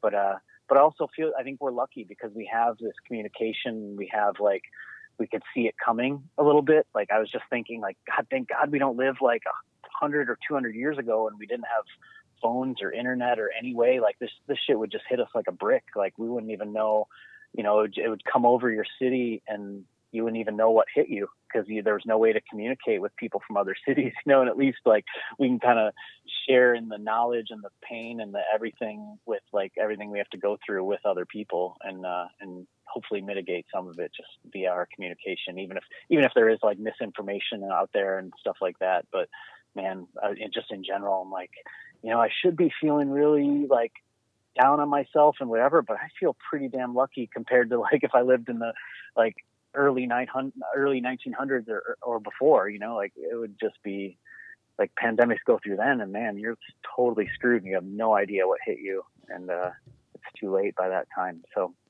yeah, so we'll see. Like we've made a lot of strides. I think we'll be all right. I think it's definitely going to suck, and it's definitely going to change a lot of things, but I think in general we'll live. We're resilient, and we'll get through it. And yeah, absolutely. Make the changes we need to. So. Yeah, and like, there's a lot of people out there that seem to think like, oh, like it's not like terrible. Like a lot of people get the flu every year. People die from the flu. Like that's the thing I keep hearing. But like realistically, I don't think people realize that like this is so like contagious and bad for you. Like everybody can get it and it spreads quickly. And that's why they're shutting everything down. They're not shutting it down just because, they want to. Like they're taking this extremely seriously, and there's a reason for it. Like, yeah, totally.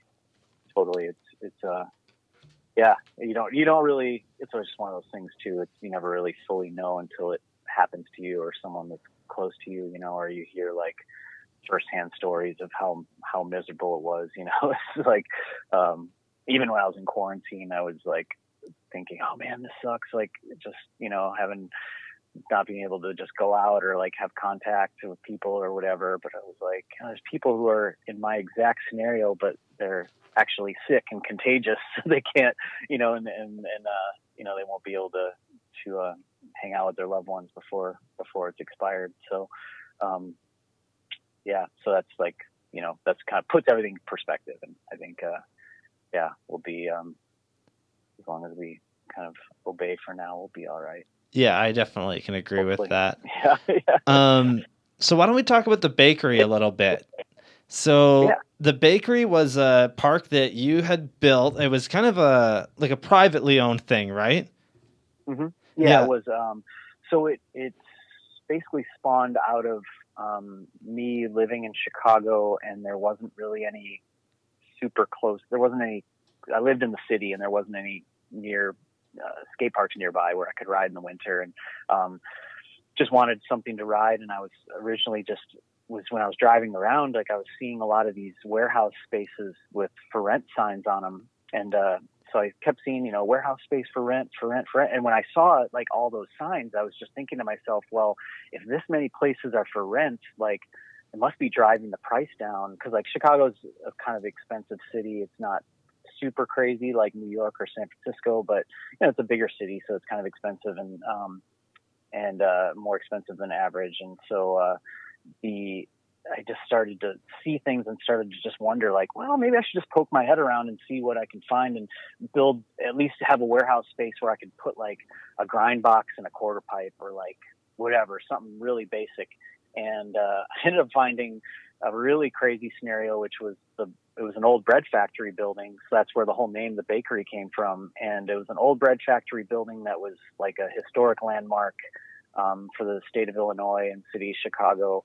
And it was an abandoned factory that had been shut down for many, many years, but some skaters had a room in there where they had some DIY stuff built. And then there was also some other, like, it was used for like movie sets and rap videos, and there was some people would store cars in there. I'm not even sure all the cars that were stored in there were legit. Like I think some of them might have been stolen, and it was in like when you hear about like Chirac, like the murder capital of the nation, like some of the worst neighborhoods, like this was one of those. It was like in a South Side neighborhood that's basically a hotbed for a lot of homicides and stuff like that. So it was right smack dab in the middle of that, but it was this big building that I could actually drive right into, and it was still shady. It would still get broken into all the time. But yeah, I just kind of got it out of necessity and curiosity, and then it just grew into what it was, basically because of the location, but then also because of I was with Nate Wessel on a trip while I was thinking about building all this stuff, and he's like, dude, let me come out. He's like, let me come out, let me build it. And of course, like, I'm not going to I mean, I was like, man, are you sure? Like, I can't really like pay you what you deserve to be paid because you're the best ramp builder in the world. But, yeah, man, if you want, come out. And he came out and he just like went nuts and built the vast majority of the first bakery within, I mean, I had a lot of help too, with like local friends and stuff helping on some days. There was other days where it was literally just me and Nate like on our own doing it. But it was, yeah, man, it just kind of blossomed into this. And because I put myself in a box, kind of that whole like, we were talking about earlier, how like shitty circumstances or limiting your circumstances can kind of bloom some creativity. I was like, well, since we're calling this the bakery and it's in an old bread factory building, everything I want to do video wise is like, I want it to have like a baking theme or like have something to do with baking, and which is as funny as that is, it has nothing to do with BMX. Like, it's actually quite different, like baking and BMX, but, it was pretty fun just trying to think of like, no matter what we did, to have like a bakery theme to it. But, yeah, some of it also came from like, I was seeing a lot of videos on the internet and it was like starting to get kind of watered down as far as like, it was like, day edit here at such and such skate park, day edit there, whatever. And I just thought like, that's good and that's great, but I want to make something that's like a little more memorable. And I'd also done pretty well at X Games that year, which was like never money I planned on getting, but I'd gotten like a podium spot, which was a pretty big payday, that I'd never really anticipated on ever, or like never based my life around getting like, so, any sort of contest winnings I ever got were like a bonus, you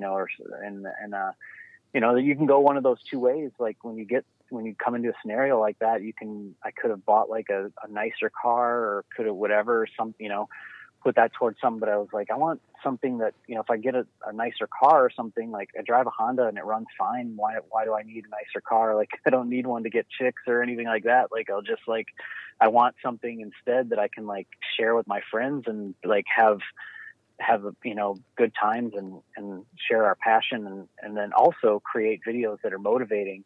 So I wanted to, once it got deeper into the ideas flowing with the bakery and everything like that, I'm like, I just want to create like a good fun environment where I have an excuse to bring my friends to town who live all over the world and just have a good environment where they don't feel like pressured or they don't just have like one day to film at this whatever skate park. Like they have a place where they can kind of create whatever they want, move stuff around, whatever. Like, and I just like didn't really, if you want to ride in the morning, you can. If you want to ride in the middle of the night, you can. Like it's all, we'll make it work, And we'd also have a fun time too. And when people would come to town, like it wouldn't just be ride. Of course, that was the main focus, but we'd also like go out and have fun and cruise around the city. And as it progressed, I would also take them to like tourist stuff. And like, I think that one of those years I went to the top of the Sears Tower, like, which has a crazy view of the whole city. I went to the top of the Sears Tower like 10 times in 1 year or something, just because like so many people came to town and that was just one of the things that I felt like they had to see. Yeah, man, it was a fun project. Unfortunately, due to some two landlords in a row, kind of pulling the rug out from under me, I ended up having to call it quits. But it was just because I couldn't find a third location, and I had already learned my lesson from having two landlords that kind of screwed me over, that I couldn't afford and didn't have the resources or perfect spot to keep it going. Yeah, which is super unfortunate, like I just had one of the videos from the Inside the Bakery YouTube channel playing on the actual stream here, but it was one of those things that like, to me, it gave me a lot of vibes of the Barracks, if you know that, like skateboarding site, basically. So for anybody that doesn't know, the Barracks is it's a private park somewhere, I believe, in California, and it's run by Steve Barra and Eric Costin, and it's insane. Like they literally just have this private park that all these like, pro skaters go to. They have a channel on YouTube. They've got all this stuff built around this one park. And they've made it kind of like, a sustainable business in a way. which is so Mm-hmm. crazy considering that it's like invite only. Like nobody can just, not anybody can just get in there. Right. And that kind of creates like as far as the barracks goes, that like creates and it like just makes it more exclusive and stuff like that. The reason why I couldn't allow the public in there, basically my rule kind of was like, if I knew you or if you had helped build or, something like that, like then you could come through. But I basically couldn't afford the insurance because the U.S. is kind of a different animal too. And as far as like suing and stuff like that goes, but I was like, I couldn't really afford the insurance and not only like I couldn't really like make it happen to where I could have the public come in. Also, because of my agreement with the landlord, it was the first landlord. It was a little bit kind of like, it was shady. I mean, it was like, cash only. I don't even know the guy's name. But my landlord's name was G. He's like, my name's G.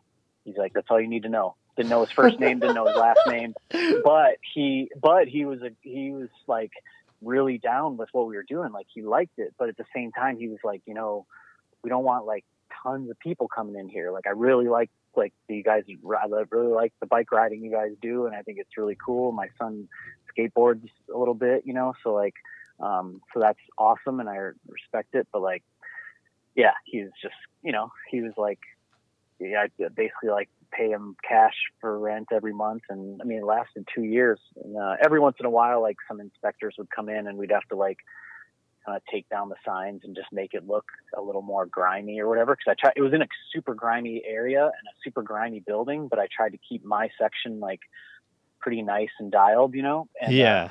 we actually had to like purposely make it look like there was just a bunch of jumbled junk sometimes when like these inspectors would come in just because he wasn't supposed to have like permanent tenants in there. And, I was kind of technically just like month to month, but yeah, it was crazy and interesting. And I always wish I could have shared it with more people riding wise, but it was just a whole nother animal and like responsibility that I couldn't undertake, as well as if I would have done that, the bakery just wouldn't have existed at all, because of my deal with him. Like he made it affordable to me because he knew it was just me and my friends and like, just us trying to make it work. Not really like, I mean, it's pretty much myself trying to make it work like financially, but then also like had a lot of good help making the videos and stuff like that with Andrew Brady and anyone who helped film and create the website and stuff like that. But yeah, it was one of those weird things where I'm like, man, I wish I could invite everyone, but like if I get, there was one exception when we had the vitamin water Chad Curley contest there, that I actually got special permission from the landlord and I had to hire, so I paid the landlord extra and I had to get like porta potties and like, because there was no running water in the building, so I had to get like we would already have 1 or 2 porta potties in there that we'd pay just a little bit extra on top of rent to get taken in and out. But you're putting a big event on with like a bunch of riders, so I got a couple extra of those. I also had to hire a security guard who was armed to like make sure no one came in and like shut down shut down the party. And I'm not talking police. I'm talking like people from the neighborhood, So like basically hired this dude who was a security guard for a rapper that I knew. And so yeah, he just showed up and stood at the door and no one really fucked with us. But it was just things like little times like that where I got special exceptions. But for the most part, yeah, it was like very, very low key. And I just didn't even really want people to know where the building was, just because I didn't want like people trying to break in or draw attention to it. Because I had a special situation, I'm like I was like, in a city like this, even though, yeah, this isn't a bad neighborhood and whatever, like there's no way I could get a warehouse like this where we can like bang our pegs around at all and blast the music at all hours of the night and no one care. And also have it be affordable and this big. Like the first one was really big, area wise. And then the second one was more dialed, and I did actually have an insurance policy and stuff for that one, but still got screwed over. But that one was actually in like a nice like artist loft building that was like owned by a friend's family, but that ended up going south kind of like spur of the moment too. So that's a whole different scenario. That one was weird because I felt like I had actually done everything right with that one. I had like done everything very legit and very like on paper and very like crossed my T's, dotted my I's, and like I said, even had like an insurance policy and all that stuff. But it's still just they tried to raise the rent on me astronomically, so I couldn't do that. Yeah, that's rough. But I'm glad. I mean, when you say like, you know, like that you watch the videos and you got motivated and stuff like that, I still hear that, and it's like quite a while ago now that project was going, and the fact that like people still bring it up and still mention it and they're still motivated by it and are still like really hyped on it. That to me is just like, man, that like mission accomplished. That's like worth all the because I was janitor of the place too, you know. It like wasn't just like show up and ride. It was like every time I went there I'd have to like sweep or pick up trash or or it got broken into, so I had to check out and see what got stolen and see what, you know. It's like it was constantly something crazy happening. And but when I hear stuff like that, I'm like, yeah, it definitely was all worth it, even though it was way short-lived. Like we had a plan to keep it going for much longer, and before kind of the rug got pulled out from under us. But I'm happy that this many years later, it still has an impact. Yeah, absolutely. And, you know, like it's starting to be a different thing. You don't really see too many like private, you know, training facilities. You're starting to see a lot more backyard ramps and whatnot.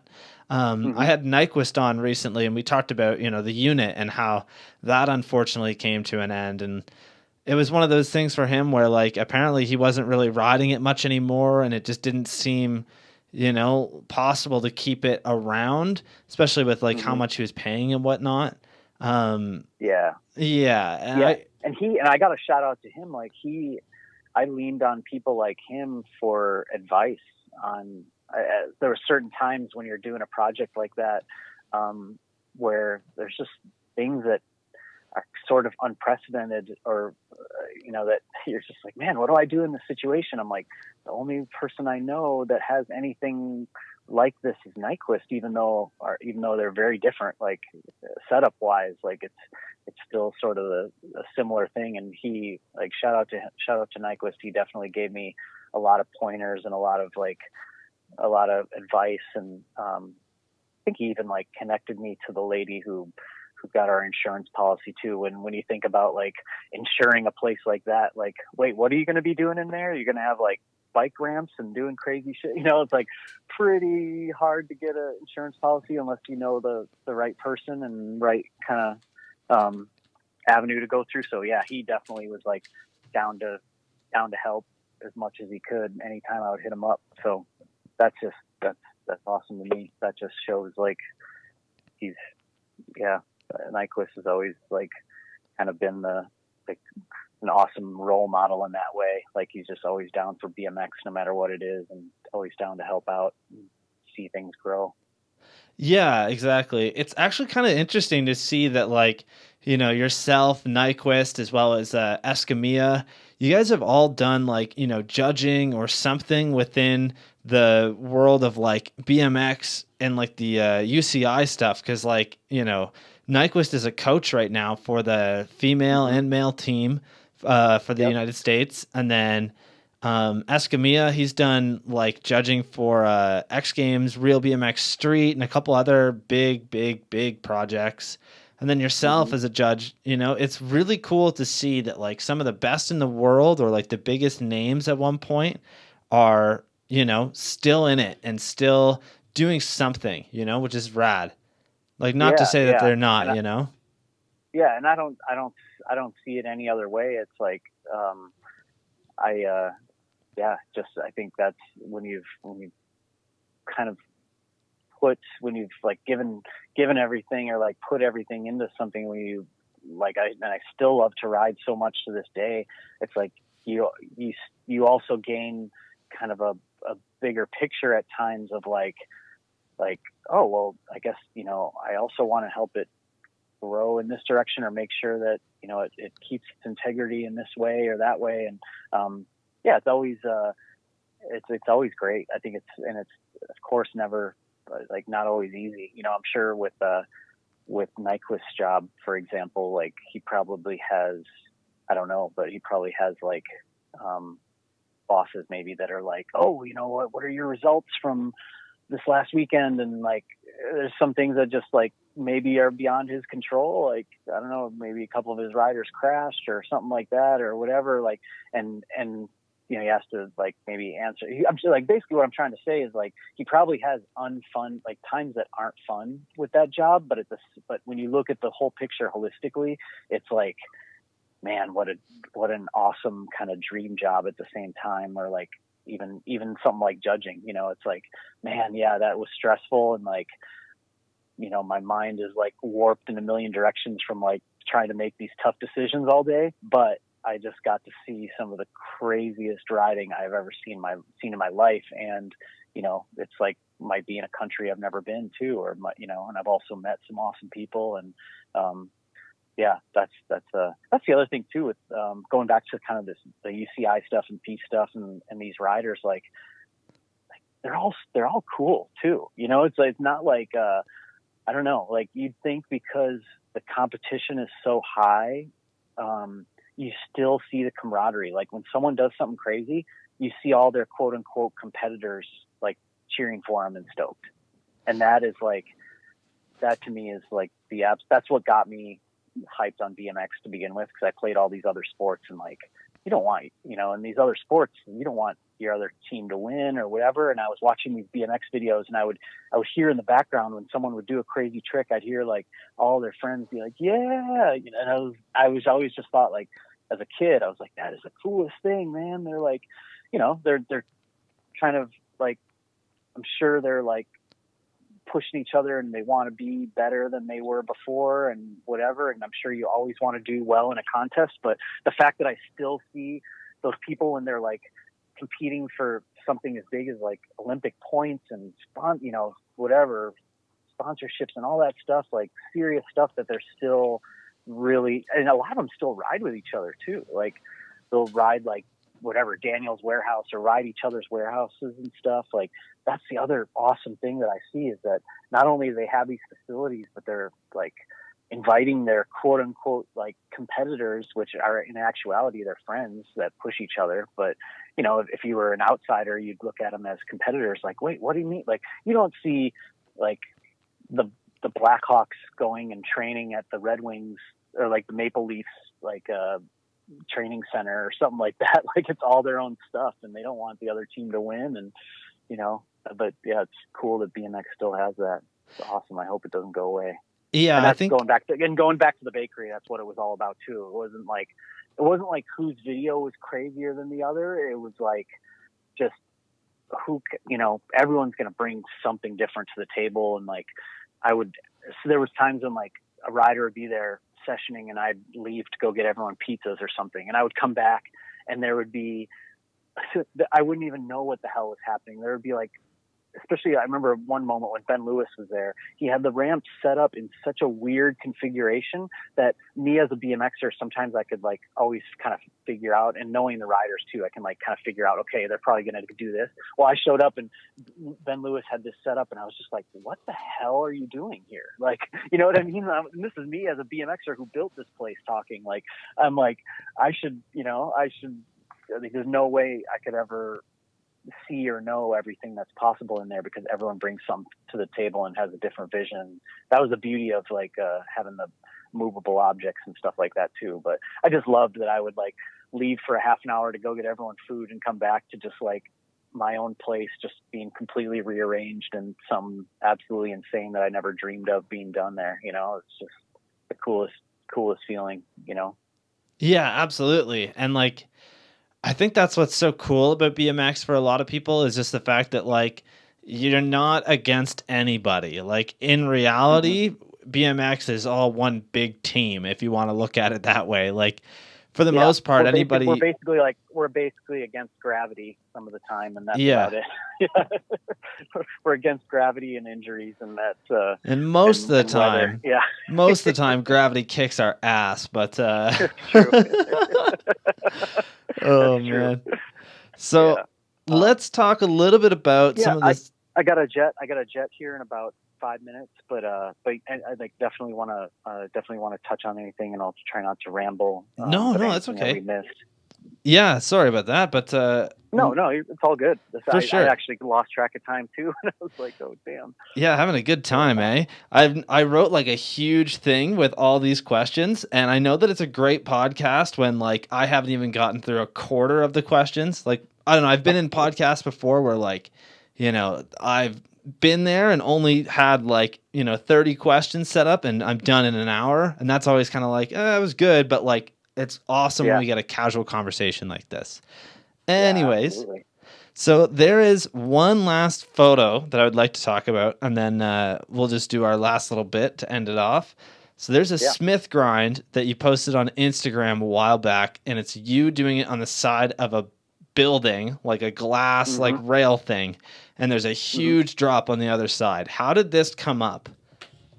Yeah, so I was riding with Timmy Theus, like I think like a couple weeks before that, and I just seen it. I'd never really noticed it before, but I just kind of saw the setup, and I was like, and he had just Timmy at the time, Timmy Theus. There's two Tims in this story, so they can get confusing. But Timmy Theus, the guy who rides for Cult and has the best bunny hops in the Midwest, he had just started shooting photos. Like he had just gotten a camera, and I was like, oh man, it would probably look cool to peg grind that. I'm like, let me check out the setup. And it was scary, but the way it was like, just, I knew that I would have had to screw up really, really bad. And it would have had to been some sort of like foreseen 50-mile-an-hour gust of wind or something for me to fall over the other side. I was like, I've done a million peg grinds, but like, and I know how to do this one, and yeah, it'll be really scary, but I know I can do it. So I did it. And the photo was cool, but then it was one of those scenarios where I did it and I was hyped on it. But then later that night, I was like laying in bed and I was thinking about it, and I was like, man, I bet I could smith that just because of the way I'm coming at it. It's almost like an oversmith, but I just go like straight over the top. And I was like, oh, I bet I could smith grind that. And then, but since Timmy Theus had just started shooting photos, so he didn't really know what he was doing. But my buddy Timmy Burkhart, he's an amazing photographer, and so I hit him up and I was like, hey, check out this peg grind. We shot. I was like, I'd like to smith grind that if you're free. And he was like, yeah. He's like, let's do it like anytime you want. And I ended up like being free one day, and he ended up being free too with his work with his work schedule at the time in the morning. So I like basically like decided I wanted to do this thing, and we met up there at like 9 in the morning or 9:30 or something like that. And the sun was just going to be right then too. The way it would come through the building. So yeah, man, just had that thing for breakfast, and I actually missed it one of the times at the Smith grind. And I think I put that photo out there too, where like I put my back wheel over it on accident, and like I luckily fell to the safe side, quote unquote, which is still like a 5-foot drop or something like that, and like kind of banged my knee up. But then I was already like kind of fired up, and then I might have done the Smith grind twice.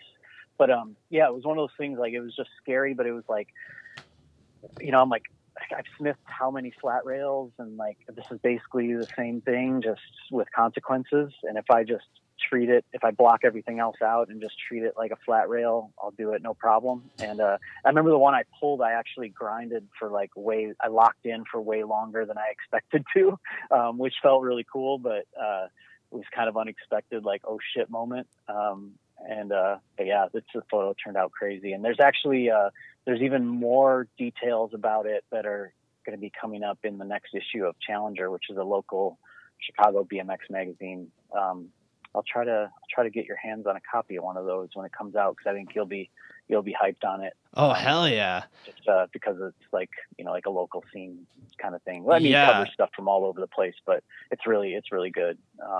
My buddy Nick does that. So absolutely. Yeah, man, it was crazy. I know that photo, like always, like people are always like, what the fuck, what's going on? But to me, I love that about BMX, where I can like take something that I've done and that I know I can do and add like an extra challenge to it. And, it doesn't always have to be something with like deadly consequences, but at the same time, it just like, I've always been fascinated by that, how like it can be a trick you've done a million times and you can do it, but it's like this whole new challenge it's a whole new challenge mentally to like just focus on that and block everything else out. And so it's I just every once in a while I like to be in that scenario, even though like a lot of people would just consider it crazy or whatever. But it's like I just knew I could do it and just wanted to get it done. I'm glad it worked out.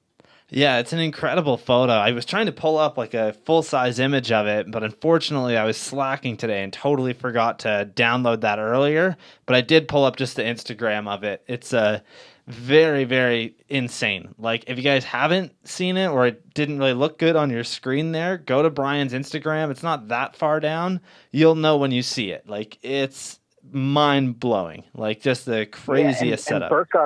And Burkhart, the guy who shot the photo, I think another reason why we did it at the time we did, I actually don't mind doing stuff like that in the morning, because to me it's like, okay, I'm either going to make this a good day or a bad day, and I don't want to sit there all day. I know I want to do this. I don't want to sit there all day and like wonder about it. So I've actually done a lot of gnarly stuff like first thing in the morning, more or less, like after some breakfast and coffee and whatever. But that was one of those scenarios, but also the fact that there would be a huge shadow on the street below. And I can't remember if the Instagram photo that I posted has that shadow or not, but the actual full photo that Tim shot has this like big shadow down on the street below. And it just looks like better than I would have ever expected. It's like, it looks crazy. So Tim actually like did a brilliant job with that. Cause I just like, was like, just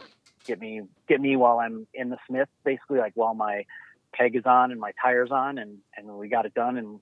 But he like knew where the sun was going to be and all that kind of stuff too. And just made an absolutely epic photo out of it. So yeah, I'm hyped on that. There is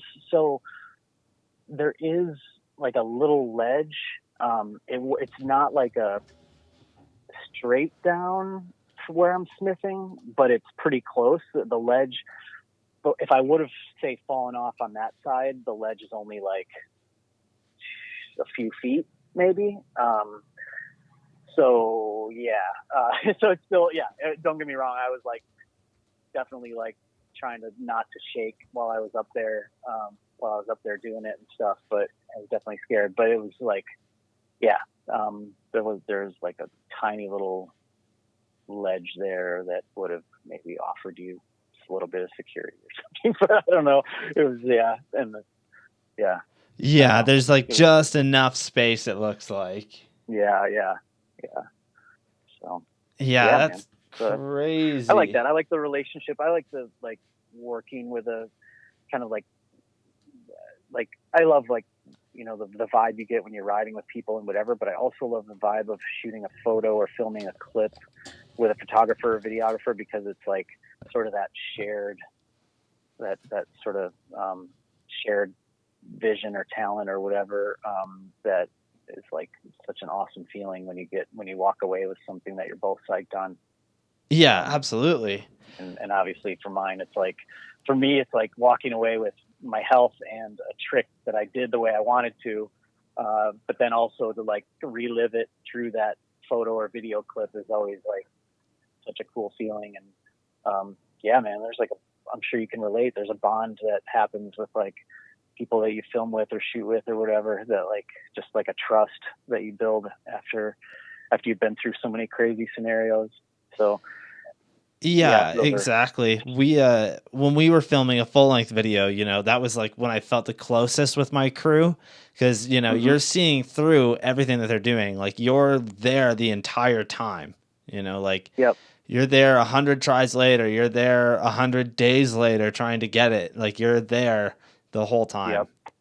Yeah. Yeah. It really yeah, just the ins and outs of the battles. Like to anyone else, it's a 5-second clip, but if you lived that moment, like what went into it and how you guys were there, for an hour and got kicked out and had to go back and what, all that stuff that goes along with like filming a video part or shooting a photo or street riding or just BMX in general. So Yeah, yeah, it's awesome. absolutely. It like creates a bond that I think like some of my best friends aren't just my best friends because they ride BMX, but also just because of what we've been through, just the challenges we've like overcome together. Just something that will never be replaced, and also the travels, I mean, experiencing a new place with people always creates an awesome bond. But I mean, not only that, just your everyday riding sessions, you go through so many ups and downs that you can't help but like have a more solid relationship after that, Yeah, exactly. Well, Brian, this has been awesome. Thank you so much for coming on. I have one more question if you have time, but if not, that's Yeah. okay. No, let's go for it. For sure. So, last question today is what's your advice for someone trying to make it in BMX? My advice would be, well, as far because people like riding wise, they always ask and they say like, oh, what tricks do I have to learn or what do I have to do? And I always just say like, spend time on your bike and make time on your bike count. And obviously enjoy it and push yourself. But I would say kind of going beyond that, my biggest advice to people that want to quote unquote make it is just the power of thank you. I think, there's times just as a BMXer and as a human where people are going to do you favors, or whether it's just like helping you fix a flat tire or, taking you to the hospital or whatever, or, all the small and big things. Like, I've had friends like invite me on trips that were like on the other side of the world and, they had everything paid for and all this stuff. So that's obviously like a big one. And then I've also had friends that just, have like helped me patch my tube or something like that when my tire goes flat. And then all those little things, just like, I think just like being thankful for all of it and saying thanks is always is just always a good way, and it'll always come back around. You shouldn't need a selfish component for it, but if you do, just know that like, no matter what, it'll come back around when you need, like, when you need help or when they need help, they'll lean on you and it just kind of helps the whole world go around. So, of course, like, I think just as far as like riding goes, like you need to, be your own rider. Like, don't necessarily like, I've obviously been influenced by tons of other riders, over the years, and you can't help but do that. Like, you see someone who does something that looks cool, you want to do it too, or you want to do that same trick or do it in a similar way. But don't ever like forget that like you're your own individual and you need to, you're you, and there already is that other person that exists. So just try to do things your own way or do things, in a way that's more personable, like more personal to you, and yeah, hopefully things just fall into place. And I think no matter what, you'll always have a good time, and you'll always just find more satisfaction in it that way if you go about it that way, instead of kind of always kind of having your eyes on the prize, or like always having a certain goal in mind. Just be a good person and be yourself. And I know it sounds kind of cliche, but that's definitely what's brought me the most joy. It goes a long way, like just being a nice dude and being thankful for everything will teach you a lot when it comes to BMX and the people that you meet, like a lot of the pros that you kids look up to, they probably, were just a nice kid, like a nice person that one day, and like that can change your world. Like if you say the wrong thing to somebody, you could never get that spot. So I guess always watch, like be careful, but also, I don't know, be yourself. Yeah, Like, yeah, exactly. I mean, it's just be yourself, be respectful. It's not like you have to be, I don't know how to say it, but like, it's not like you have to be like too goody two shoes or anything like that, or a certain way, but just respectful and genuinely thankful, and it goes a long way. yeah, absolutely. Yeah. Well, Brian, I think we're good to end it off here, eh? Yeah. Thank you so much. I wish we could chat for longer, but I got to get home and get inside here. But we'll definitely be in touch. And I want to thank everyone for listening to this, because I know it's been long, and hopefully it's been informative or funny or whatever. Or hopefully there's something you can take from it. Just thanks for even thinking of me to do this, and thanks for anyone who's ever supported me and supports me now, big or small. I really appreciate it, and thanks to everyone who rides, because it's just without BMXers out there, we wouldn't none of this stuff would exist. So there's everyone who rides a bike is more or less everyone who rides a BMX bike more or less is on the same page, and I just appreciate all of it. So thanks for being a part of it, and thanks for listening. Thank you. And for everybody listening, again, thank you guys. Thanks for the people in the live chat tonight. We'll see you guys in the next episode. Thank you. Yeah, I was going to mention one other thing. If anyone wants me to elaborate on anything that I maybe chatted about, but they had remaining questions, just hit me up on Instagram or Facebook, or any of that. I guess Instagram, Facebook, Twitter, any of that stuff. Just hit me up, and I'll get back to you as soon as possible. I usually always try to reply to most of the questions I get and stuff. So just always happy to talk to people from anywhere, and just stay safe through this crazy time, and keep washing your hands, and we'll all get through this, and we'll be still riding bikes, still having fun. Hell yeah. Well, all right. Thank you. You heard him, guys. Yeah, go hit him up. Go follow Brian if you haven't already, and definitely go buy the Globetrotter frame. That is Brian's signature frame. Oh yeah, thanks, man. All righty. We'll be in touch. Thanks. Yeah. Keep up the good work with the podcast, man. Well, thank you so much. But yeah, thank you guys for checking it out. Peace. Cheers.